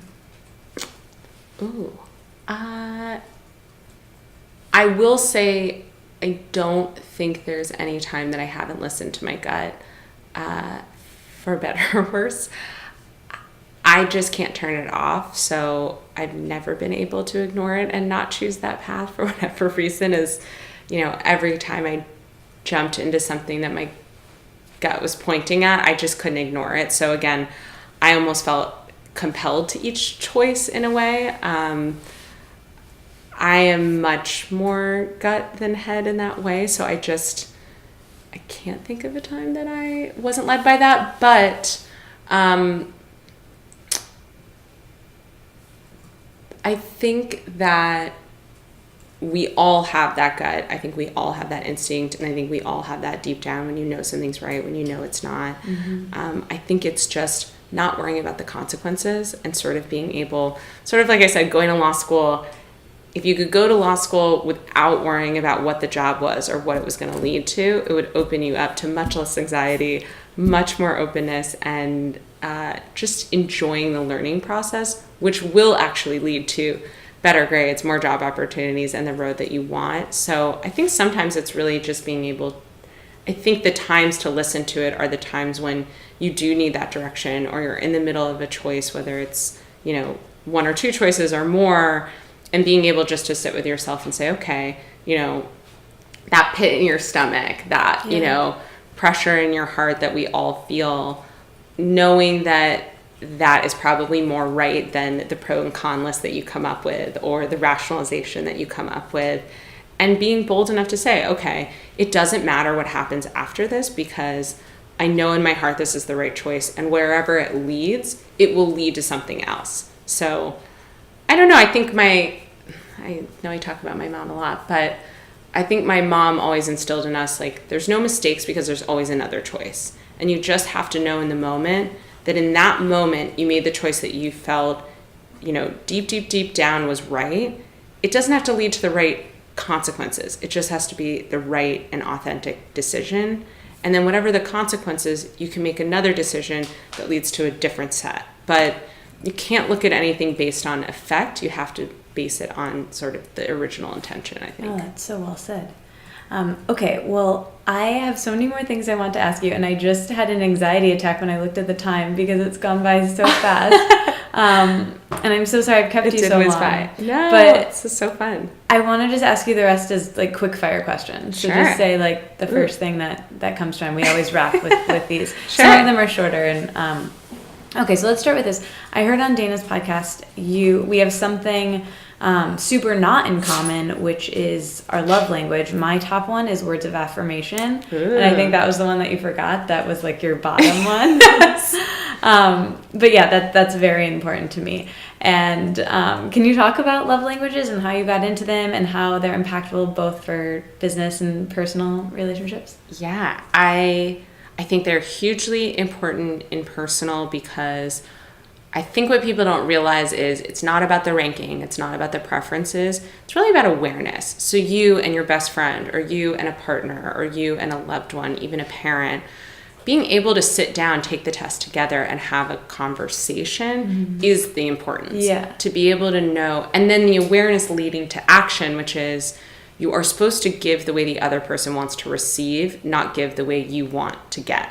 And it's really just a perspective shift on, frankly, how human connection should happen. The point of being empathetic and giving back to someone is to give it in a way that they want to receive it, not through your own lens. And that's real empathy. That's real generosity. That's real care, is to forget mine and give it for you, and vice versa. So, and I think in business, I always find the love languages very aligned to how people like to receive feedback, both positive and constructive. A compliment verbally versus a token can mean something very different to someone. Or totally. Or, I am doing an errand for someone at work, to one person that act of service might mean so much, and to someone else it really doesn't register. So thinking about each person in your working life as, okay, how can I give them feedback? Maybe they want their review written, maybe they want it verbal, maybe they need their review, super private, or they need it in a restaurant. Like, everyone has very different perspectives on that. And I think, again, it's not about the gifts versus words of affirmation or quality time. It's really about what do they need and what's going to settle best with them, so that the message and the love and the care, or, the constructive criticism can come in a way that's going to be positive. Yeah, you distill that book in such a concise way. I'm very into it. I hadn't read it in a long time, and then I heard you explain it just now and on Dana's podcast, and I was like, oh, that's it. That's like all people need to know. You've distilled that so well. Well, I think so much can be lost in translation. I have a very close friend. We got obsessed with the love languages because her husband loves quality time. So like his favorite thing is you creating a scavenger hunt and like having him run around the city all day, or, going on a boat ride. And like, she wants a piece of lingerie. Like, she wants something tangible, not for the flashiness or the superficiality. It's for the token, and that it's something physical that every time she wears it, she thinks of her spouse. And it took them years and years and years to sit down and be like, I get it. You want the cruise. I don't. Yeah. And I'm happy to give you the cruise. I want the gift. Like, can we just agree? It's almost like that fable where the husband sells, his record player to buy her, and it's sort of like, you got to be able to do it for the other person the way they want it. Yeah, yeah. What about, so you talked about in romantic relationships, and I heard on the podcast with Dana that you met your husband when you were 19. How did you guys meet, and what is your greatest lesson on romantic relationships? Greatest lesson in general? Yeah. It's a big one. We met when we were 19 in college at a club. We knew each other for a while, but it was sophomore year at a club called Emerald City, which no longer exists in Philadelphia. Really on the dance floor. You've been dancing ever since. Dancing, truly, that was it. Did you date that entire time? Until that entire time. Wow. Yeah, that's crazy. So greatest lesson, what if you had to say one, other than love languages? Greatest lesson, I think, is really trying to preserve the innocence in every relationship. I think, we all get jaded by time and things that didn't go our way, or, things we wish we had done differently. But I think really trying to preserve in your relationship a sense of innocence and a sense of purity. We all have those moments when we're mad and we snap back, but what if you didn't snap back? And what if you held your tongue that time when, you knew you were mad and you didn't need to muddy the waters, and taking that extra minute to not muddy the waters and keep it really pure, I think is important. And part of that is going back to romantic gestures, that made you fall in love. All those things that we fall in love with are the same. Yeah. We always want those. It's human nature. And I think really focusing on how do you go back to the basics of what made you fall in love with that person? What were the things that you did? Both activities and gestures and time. I think just remembering that we always want that purity and that innocence of falling in love with someone, and how do you keep that going, after many years? Yeah, well said. Like everything back you to said. Basics. Yeah. Okay, I know self-care is really important to you, and you are a multi-hyphenate doing lots of different things. You own a restaurant, you're bopping around the city trying a bunch of new things, but how do you handle stress? I wrote this book about journaling. How do you process things? Do you ever journal or write about your feelings? Or in therapy? Do you meditate? Like, what are the things that you do to feel okay as a person in the world? I only laugh because so much of, launching a business or launching a brand requires obviously writing and things like that, and I actually really don't like to write. Really? Like, our PR team always laughs. They're like, can you fill this out? I'm like, oh, I will, but I really and I bet don't law enjoy school it. too is a ton of writing. Really hard for me. It does not come naturally, and I really have to focus on sitting down and doing it. It is not meditative. It is not enjoyable. It's really almost the opposite. So I laugh when a lot of people have suggested journaling, and I'm just like, oh my God, I'd rather jump out of the window. A few things. For me, I definitely get a lot of release and a lot of enjoyment in being with friends and being with loved ones. Truly, I think they're the best sounding board. I think they're the best release. And, most of my closest friends are my family, my cousin sitting right here, and, my immediate family who I talk to 5 times a day. And, my two closest friends from growing up live in the neighborhood, and, just people who really know you so well and you can't hide from, and, you can be your best and worst self with anytime. Getting to have them as a sounding board. I also, I have two dogs who I'm obsessed with. So walking around the city, so cool. spending time with them. I talked about Innocence. It's funny because every time you walk around the city and then you look at a dog, you're like, that's what I want my day to be like. Like everything is exciting and fun and wonderful, and just they live with this whole sense of discovery that, every time I look at them, like, yeah, that's what I want today. And third, it's funny, I again do get a lot of meditative, I think I get a lot of meditative release and relaxation from exploring. I really do love to go to a new city and do something that's different, a place I've never been, and sort of get out of myself and focus on that sense of discovery or understanding a new culture. There is something that's very releasing for me and very clarifying. Just getting out of your daily routine, getting out of all the things you do day to day that you have to do, and doing something that you want to or can't anticipate. There's something about that sort of clean slate. Like, I'm very big on exploring American cities and places I haven't been. I went to Marfa right before we opened. I went to Marfa with 8 women who I'd never met. We weren't allowed to know who was on the trip. Mutual friend organized it. We met at the airport. Cool. It was like an 8-way blind date, and then drove 4 hours from El Paso to Marfa. That's so cool.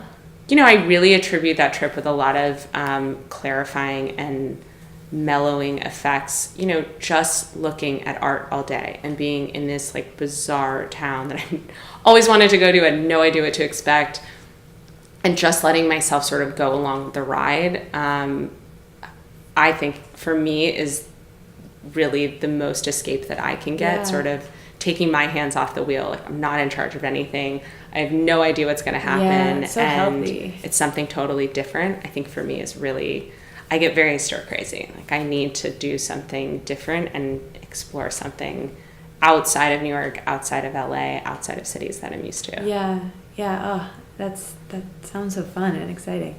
I heard you speak, you said something on Dana's podcast about, I always talk about family a bit, and you've mentioned it so many times in this podcast, and you said something that really landed Told with you I'm me. the homebody. You said, homebody explorer, I guess. And I didn't write it down, and I don't actually even remember, but something like, love your parents but don't idolize them, or that was like the sentiment I got from it.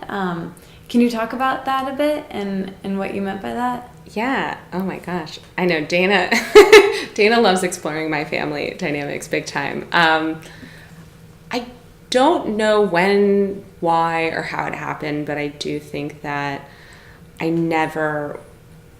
can't remember a time where I thought my parents were perfect. And I really didn't realize until I was in college that people really did think their parents were perfect. And it was this really sort of destructive, confusing, and difficult period of seeing their parents as human. And I didn't realize that was unusual really until that point. I think I always saw my parents for who they were, the good, bad, the ugly. They're human beings. You don't need a license in education or instruction to have children. And, as I said, my mom was not raised with her mom. Her mom died when she was very young, and she was always very I think maybe that's it. She was just always very open. Like, I don't know what I'm doing. I didn't have a mom. Like, help me help you. Let's work together. Let's figure this out. So in that way, I think I sort of felt in a weird way kind of like the third parent, a little bit of my own parent in that way. And yet I have very nurturing, loving, very generous and open-hearted parents, but I think they were just so open about their own shortcomings and where they were great at things and where they weren't, and things that they needed help on. It wasn't like, we're the parents, what we say goes, and we know best and you have to listen to us. They were kind of like, okay, even when I would get in trouble, they'd sit down and be like, okay, what do you think is the appropriate punishment? And I'm like, this is crazy. But like, how many people tell their kids that? Yeah. Not many. Or like, why do you think this shouldn't be the rule? Like, no wonder I went to law school and am a lawyer. It was all about proving your case. And like the rules did change. You know, if we wanted to do something or we didn't see something as working right, you know, my parents said, great, like make the case, let's hear it and let's talk about it. I think there's a danger in people who think that their parents are perfect. I think you should always, I mean, there's an inherent trust in your parents, but again, they're human beings. Like, they don't know. And they are also doing the best that they can, and the best, sort of like the love languages. They're doing it from their perspective. Their perspective comes from a whole different set of experiences than your own. You know, I was raised with a mom. I was raised with a great mom. You know, she didn't have a path lit for her by her mom. And so her approach, you know, comes from a very different experience than mine will. So, you know, and even, look, when I went, I think this is probably what we talked about a little bit with Dana was, you know, when I wanted to go to culinary school, my dad thought I was crazy. And he told me, this is the worst decision. I don't know what you're thinking. Everyone's going to banking. Like, you went to Wharton. What is this? You know, I worked my whole life. So my only daughter of all of my kids did not work a blue collar job. Like, what is this? You know, and I had to sit him down. I'm like, I totally get it. I understand your perspective. You came from nothing. You worked 4 jobs when you married mom. You put her through college. Like, I get it. This is very different than like what you were striving for, but look at me. I'm happy. I am enjoying this. And that's what you want for your kids. You want them to be happy. You don't want them to just do what you think is best. So like, I hear you, I appreciate it, and now I'm going to reject your advice. And I now need you to jump in the boat and paddle with me. And I'm lucky. I had parents who always jump in the boat, even when they don't agree, even when they think it's potentially a mistake. They're still in the boat paddling. And that's the importance. Again, you can't hold your parents responsible if they're critical of you or they don't agree, they don't see eye to eye. You just have to get to a point of mutual respect and mutual support, even if it's not what you would do. Yeah. That's so well said. This one actually will be quicker. They're like my heroes and my anti-heroes, both at the same time. I love it. Someone said to me once that your parents want you to first be safe before they want you to be happy. And I think that's interesting. I think it's kind of true that initially, like, their gut reaction is for you to do the safe thing because they just want you to be okay, but really that deep down they want us to be happy. I think to me, I see it even bigger than that. And again, going back to the love languages, they want you to be safe and happy through their perspective. Right, so, and not because they don't love you and don't think your perspective is right, they just don't have another frame of reference. So you sometimes also have to take it upon yourself to lead them into this other perspective, this other world, this whole other realm. You know, like I said, when I was looking to get into food, people weren't getting into food as a profession. It's totally different now. And, you know, my dad laughs. He's like, now it's crazy. This is such a big industry. Like, who would have thought? You know, he's a former attorney, now works in real estate. He's a very set perspective. And I think that, you know, they want you to be safe and happy through their own perspective. And that doesn't mean you can't be safe and happy in a different perspective. You just have to light that way. It's just out of their realm of what they know. They only coach you on what they know, and they're doing the best they can, but it's still only what they know. And it's cool because what we know can help grow them and can help take them to... Totally. And that's, I think, why parent and child relationships as adults can be really interesting. And I think they can be hard because I think not all parents agree with that. And I think not all parents do want it to become balanced. I think not all parents do want to be challenged. The great ones do, and the great ones realize that the learning does go both ways, and that's what leads to very healthy relationships as adults. I remember, I think when I was 18 years old, I sat my parents down. I'm like, okay, I'm going to college. From here on out, we're going to be friends, not parent and child. And I said, because from this point forward, it's now a choice whether I spend time with you. I don't live in your house. I don't have to be driven to school. I now decide, am I coming home from college or am I not? And you are now the people that participate into whether that choice is to spend time with you. So your role has really shifted, and I want to be very clear. We have to now make an agreement that we want to be together, and we need to behave in a way where we want to be together because I don't have to anymore. My mom was like, what did you just say to me? And I said, just think about it. And, you know, years later, they both said, you know, you're very right. And we didn't really think about it that way. But that's the adult shift that I think a lot of parents struggle with, and a lot of kids don't know how to communicate. That That was great. I wish I would have done that. It would have been like less rocky. What about, okay, this is told you I was outspoken. No, it's great. What's the best thing you've eaten in the last week? Ooh, definitely. Well, two things I'll say. One is the tostada from June's All Day is spectacular, and I love June very much.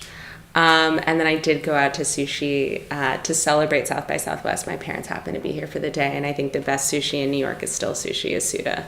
Cool. That uni from Hokkaido is like everything.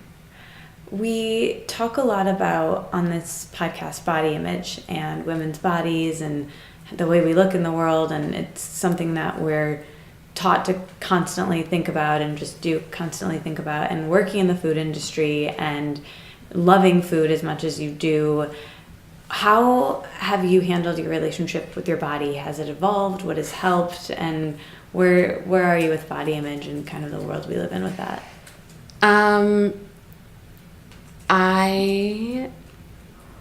I think I feel very lucky. I think I came from a household that, again, you don't know when you're in it that you're experiencing it, but I did have a very positive, reinforcing environment. I think part of that is also growing up with brothers. Like, they don't talk about how you look. They care about other things. And, I think my mom has always had a very positive relationship with food and very balanced. Like, my parents work out together and they like to be out and about. My dad likes to run, and, we're not the greatest athletes on the block, as I said, but I think being somewhat active, sort of part of the lifestyle.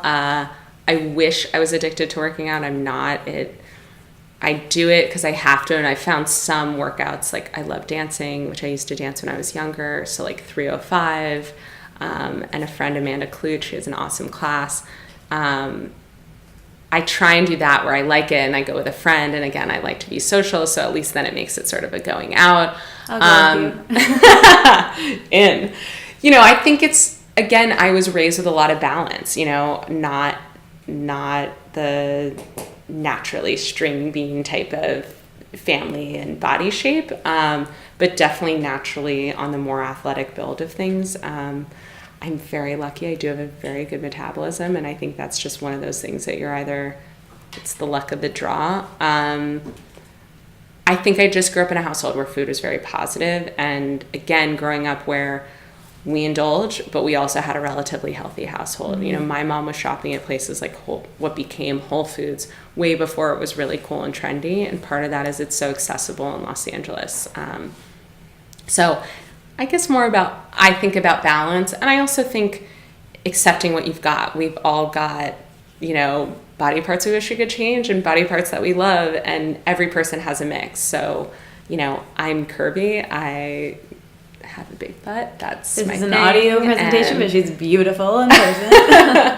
And I just feel like I've always tried to be more focused on the best that I can be. Like, I am not going to look like Carly Kloss. I'm not tall like that. And, I think just being happy with the pros that you have and being balanced in that. And I don't know, for me too, I wouldn't give up anything I ate. I just wouldn't, I couldn't. So whatever I can do.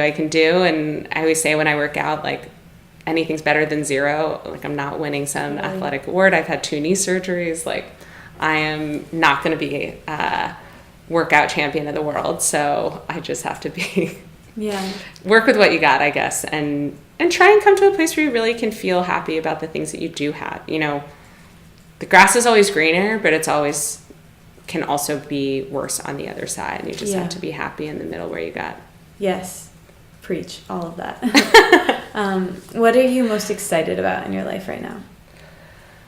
Most excited? Got a brand new business. This is the fun part. I think that, you work on something, you have it in your head, you have it on paper, and, you tell people that you're working on this crazy thing, and to see it be real and tangible. And as someone, I coined the term this week at South by Southwest when I was speaking, I feel like I'm the analog millennial. Like, I'm very millennial in a lot of ways, but I'm still, I love to touch. We have a lot of collateral in the restaurant, and our design team always laughs. They're like, you love this stuff that is so antiquated, like a map and business cards, and I just love tangible. So to have it be there and to see people there and to meet people through being in the restaurant has just been totally surreal. And I think I'm most excited about absorbing more of that reality. I think it still feels very not real. And really excited about what that brings and what the road ahead will be, of which I can't see yet. So yeah, that's so cool. Okay, what are the first 3 things you do when you wake up in the morning and the last 3 things you do before you go to sleep? Very first thing I do is have a very intense makeout with my 2 dogs. It is definitely gross if you don't like animals. And, you know, they both sleep in. I am not a morning person, which is hysterical that I opened Westbourne that opens at 8 a.m. and our whole team thinks it's hysterical because they all know I'm not a morning person. Even when I was in high school, I am very nocturnal. So they sit and kind of wait until I'm ready to get up. And I just feel like they've been sitting and their emotions and their excitement have been packing in for hours. I am a big sort of layer in bed for a hot minute. I like to open the shades and like sort of absorb the day, you know, take in, is it sunny out? Hopefully, is it warm today? I think that like one moment of peace, I'm not a like get up right away and run out. I don't snooze. I hate snoozing, but I do sit and sort of like let the day sort of set for a minute. And then very closely brushing my teeth and coffee is probably as close as I can get my teeth brushed and get coffee. You know, my mom's dad, she always used to tell us stories of how much he loved coffee. I feel like that was such a ritual for her and in my family. That smell, there's something very nostalgic. It's not just about the caffeine for me. There is that morning ritual around just taking a moment for yourself and enjoying something that you like, that's aromatic, and again, makes you slow down for those couple minutes that you're enjoying it. So I think a lot of self-indulgence in the morning. I love all of that. What about in the evening? How do you wind down and turn off at the end of the day? What are the last 3 things? I am a big TV watcher, which our whole team, again, just laugh. They're like, where do you find time? You have seen everything. You've like binge watched every show. Like, what is wrong with you? And that's also why I like to travel, because plane times are a great time for trashy TV or like movies. Big TV watcher. For me, it's funny. It's almost my meditation. It has been since I was younger. We were a Nielsen family. I watched so much television that we got asked to rate them. Oh, wow. And like when I watch, it's not pretty. Like mouth open, tongue out. Like I am totally zoned out. I cannot hear a thing you say. Like doesn't matter if someone's right next to me. Like I will not hear anything. I am totally mindless. And I imagine that's what people experience when they meditate. And I am just so present. But not. It's weird. Like present, but not. Like I'm into the show, but I'm really not. It's really just my mind shutting off and the time where it's not racing and it's just like my whole body goes down. It's really funny and it's cute. My niece, who's 7, she lives in London. She's my total twin, literally does the exact same thing, and it is eerie. And like, you know, we're not around each other a lot. And when I watch her watch TV, I'm like, oh my God, now I know what I look like. It's very out of body. So definitely television.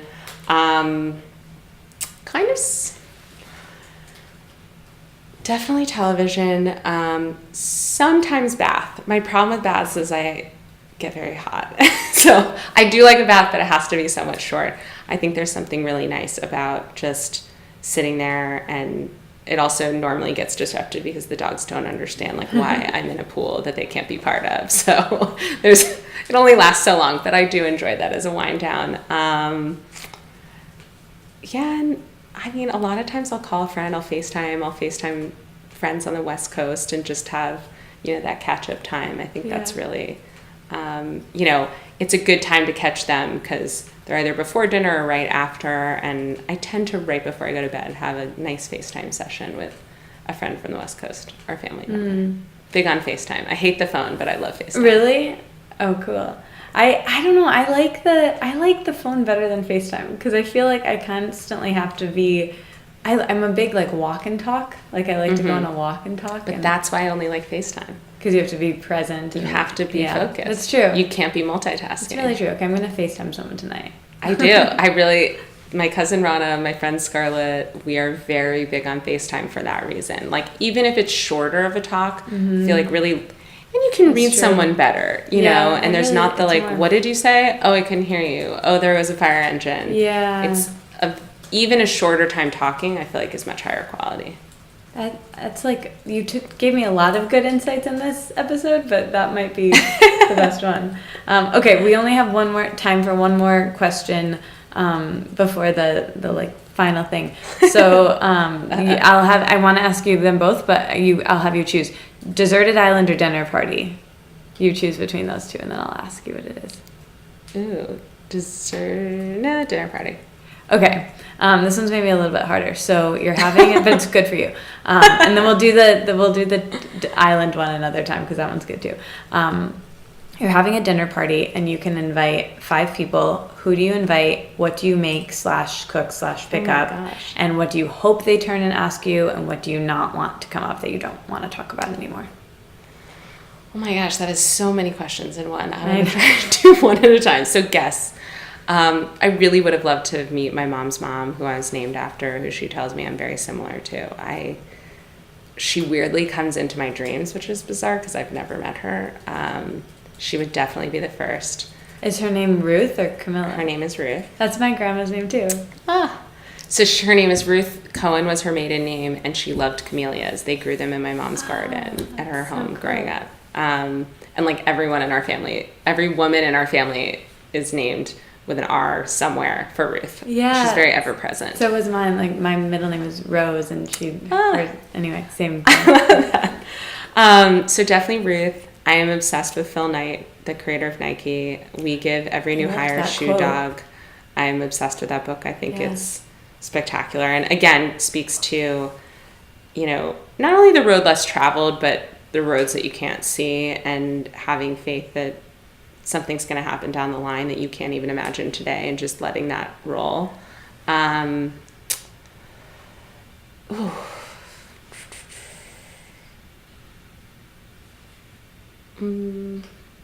a big Nancy Silverton fan. I've only met her very briefly once, but I would love to have her at a dinner party. I think she's such a special female chef. I think, you know, she's been so herself in how she wants to cook, how she wants to participate in her business, who she is, and, you know, has had a lot of bumps in the road and still has maintained, I think, such a high integrity, successful, very rare woman, especially for that generation, and yet is very beloved and considered a very good person, which I think is, you know, sort of rare air in our culinary world. Oh my gosh, this is so hard. Do they have to be alive? I guess I pick someone dead. This is so hard. I know it's hard to be put on the spot. This is something that like it's like 5. That's a lot of people to think about. You could do less, or just the first ones that come to your mind today. Oh, I would really like to have. Maybe I'll round out the last 2.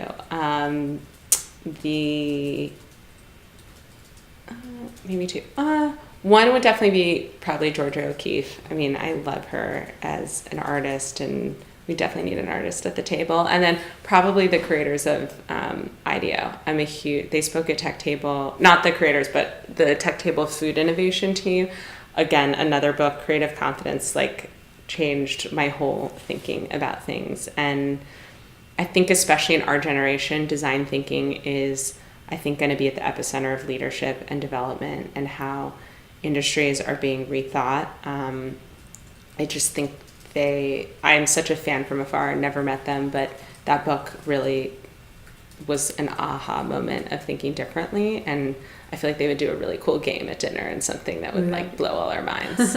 If you haven't read that book, I really, it's basically how to integrate design thinking into any business, whether it's, you know, perceived as creative or not, and also talks about how, again, categorization, we're very much divided when we're younger as if you're creative or not. So it's like if you're into the arts, you're creative. If you're into science, you're not.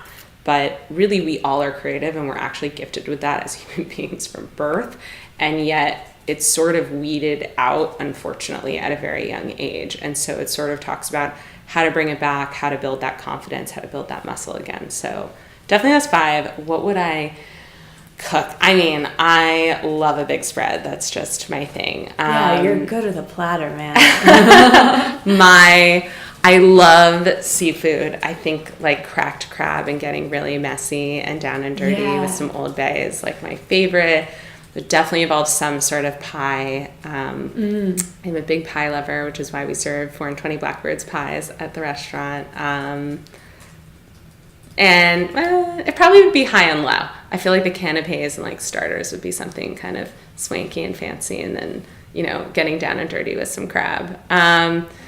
Anything I'd want to talk about. I mean, I think hearing people you admire, what inspires them, and sort of how they think about both personal and professional goals and challenges are always really interesting. Like where someone turns to for problem solving, where they turn to for inspiration. And you know, it's interesting. I think the topic of mentorship is something that I'm hearing a lot at dinner tables. And really the truth that a lot of my friends and people I admire who weren't blessed enough to have that mentor in their lives and sort of forged their own path, I think because that was a void, you know, curious cross-generationally and cross-gender and industry, and this sort of compilation of people sort of where they find themselves and how they navigate that would be interesting. I don't know. Nothing's ever off topic. I don't know. I come from a family where you're not allowed to say pass, or I don't want to answer that. So I don't know. As friends of mine have said, you have very low boundaries. Or my friend said, there's an outer and inner wall to every person, like low outer wall or low inner wall. I don't know, from a very open, talkative family. So I don't know that anything would be off limits. Probably should. Kind of dinner. Probably should, but definitely isn't. Just couldn't be recorded. Would never be on a podcast. Yeah, that was no limits, but I have to be in private. Yeah, that was such a good answer, because the desert island question is like all about recommending books and TV shows and stuff, which I really want to ask you. But I watch a ton of TV, but I also read a lot, which is somewhat inopposite. But I do read a lot. But it's good because you got to kind of recommend 2 books. But only books, no digital. I will never own a Kindle. I love that. I'll never read on an iPad. You really are an analog millennial, which I am too, so I love. We should trademark that instantly, and we should make sure it's heard it here first. TM. Yeah, exclusive.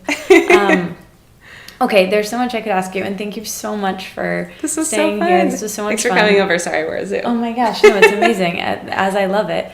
The last question I always ask people, as you know, the name of the podcast is Let It Out. So is there anything that you never get to talk about that you wish I would have asked, that you want to know still, that you're pondering or thinking about? Anything you want to let out? I don't know that I'm letting it out, but you know, I think the things I wish people talked about more, you touched on it a little bit, really is women in business, women as leaders, women as mentors, women as investors. I think that, you know, there's a lot of lifestyle stuff out there, and there's not a lot of business resources, and I think sort of brass tacks. And I wish there was much more discussion around that, because I think women are craving those resources, and a lot of women are doing it right, and a lot of women want to share that knowledge. And, you know, I think money and capitalism and all of those things aren't as talked about as freely amongst women as I wish it was, and I hope it will be. I think the tide is certainly changing, but, you know, when I'm I just wish that would be a little bit more commonplace and more talked about, because I think together we can do a lot. And one of the big things, so in our pop-up with June's All Day, you know, my big platform, I think, for 2018 and maybe beyond, certainly amidst the current environment and climate that we find ourselves, you know, I think the more that women can set that intention of supporting other women, investing in other women, purchasing from female-owned companies, representing female-owned companies. Every time you make a choice, you have a choice to make an impact, and that's your responsibility to either take or not take. And I think it is really important to make that intention real. And, you know, if you're hosting an event, host it at a female-owned business. If you're doing a giveaway for, a company, think about doing it with a woman-owned product. When you're, thinking about having someone on your podcast a sponsor, or you're writing an article, think about writing about a woman. I just think the more that is really an intention amongst women, for women, by women, I think this year would be a tremendously different year. Agree completely, and I love that and everything that you shared. Thank you so much for doing this. Thank you. Thanks so much. And this is sort of weird, but the last thing that we do in the podcast, because it's called Let It Out, is, and everyone can participate in this, just sigh. So we like take a sigh. Okay, ready? 1, 2, 3. Give me your best sigh ever. Okay, we did it. Thank you so much. Good. All right, that was my episode with Camilla. Thank you so much for listening. I absolutely love her, and if you're in New York City, you must go to Westbourne immediately. Like, maybe go right now. It's so good. I'm probably going to go right now. As soon as we were done recording this, I walked from her house around the corner to her restaurant and got takeout because I was so excited about it. And I got the macro bowl that we talked about in this episode with the jalapeno tahini, and it's everything she made it seem and more. It's delicious. Highly recommend. Okay, couple things before we go. If you want to support this podcast, share it with a friend. Leave a review on iTunes. 5 stars would be great. And subscribe. That helps the algorithm. That helps more people find the show. You can also join the secret listener Facebook group to connect with other people listening, asking questions, and Launchpad. Check it out. If you want to start a podcast, you heard all about it in the beginning, so I won't say too much more, but that early bird pricing, make sure you get that, and the code for $100 off. That's a lot of dollars off. It's Let It Out. It's just, the name of this podcast. I'll be back next week with a brand new episode with the founder of Pineapple Street Media, Jenna Weiss-Berman. I'm so excited for you to hear that episode. It's really great. I was pretty starstruck interviewing her because I think she's pretty amazing. So that's coming up next week. And the emoji for this episode is, it's the palm tree, because Camilla is from California, and yeah, it seems right. So tweet at me and at Camilla the palm tree. Actually comment it on our Instagrams, because she has a great Instagram that I think you should definitely follow. I follow it, and it's basically my favorite person that I follow. I just like everything about her aesthetic. Follow Westbourne as well. Talk about a good logo. Man, it's great branding and design and everything about it. It's just great. All right. I love you guys. Thank you so much for listening. Sorry for the rambly outro this week and intro. I didn't really think about what I was going to say before, and I just sat down and recorded this, which probably is pretty, unprofessional and not what someone who's trying to, teach other people about podcasting should do, but that's the whole point of this. I think it should be fun. I think that if anyone wants to do it, they should. The barrier to entry is pretty low. You can even ramble on your podcast intros and outros, but I'm going to stop now. All right, have a great week. Bye.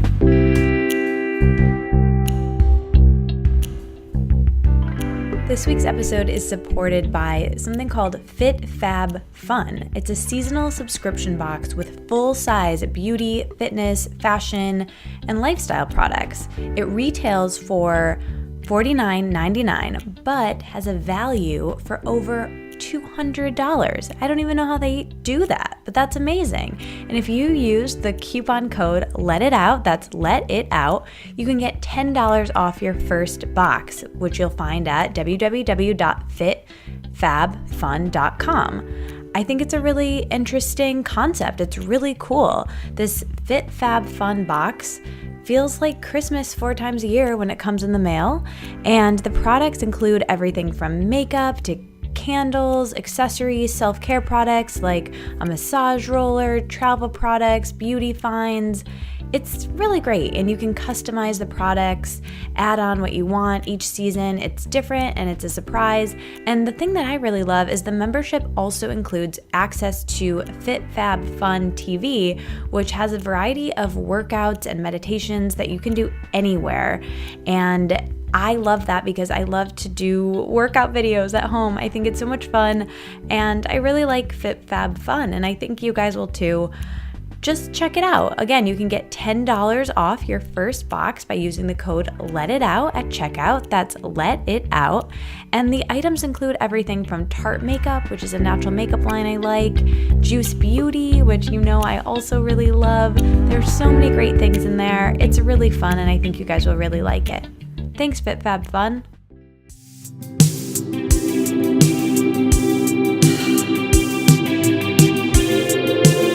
The music you're hearing behind me now and all other original music in this episode is composed by Carolyn Pennypacker Riggs. The album art is by artist Zoe Harmon, and this podcast is produced and edited by Amanda Scharf and hosted by me, Katie Dalebout.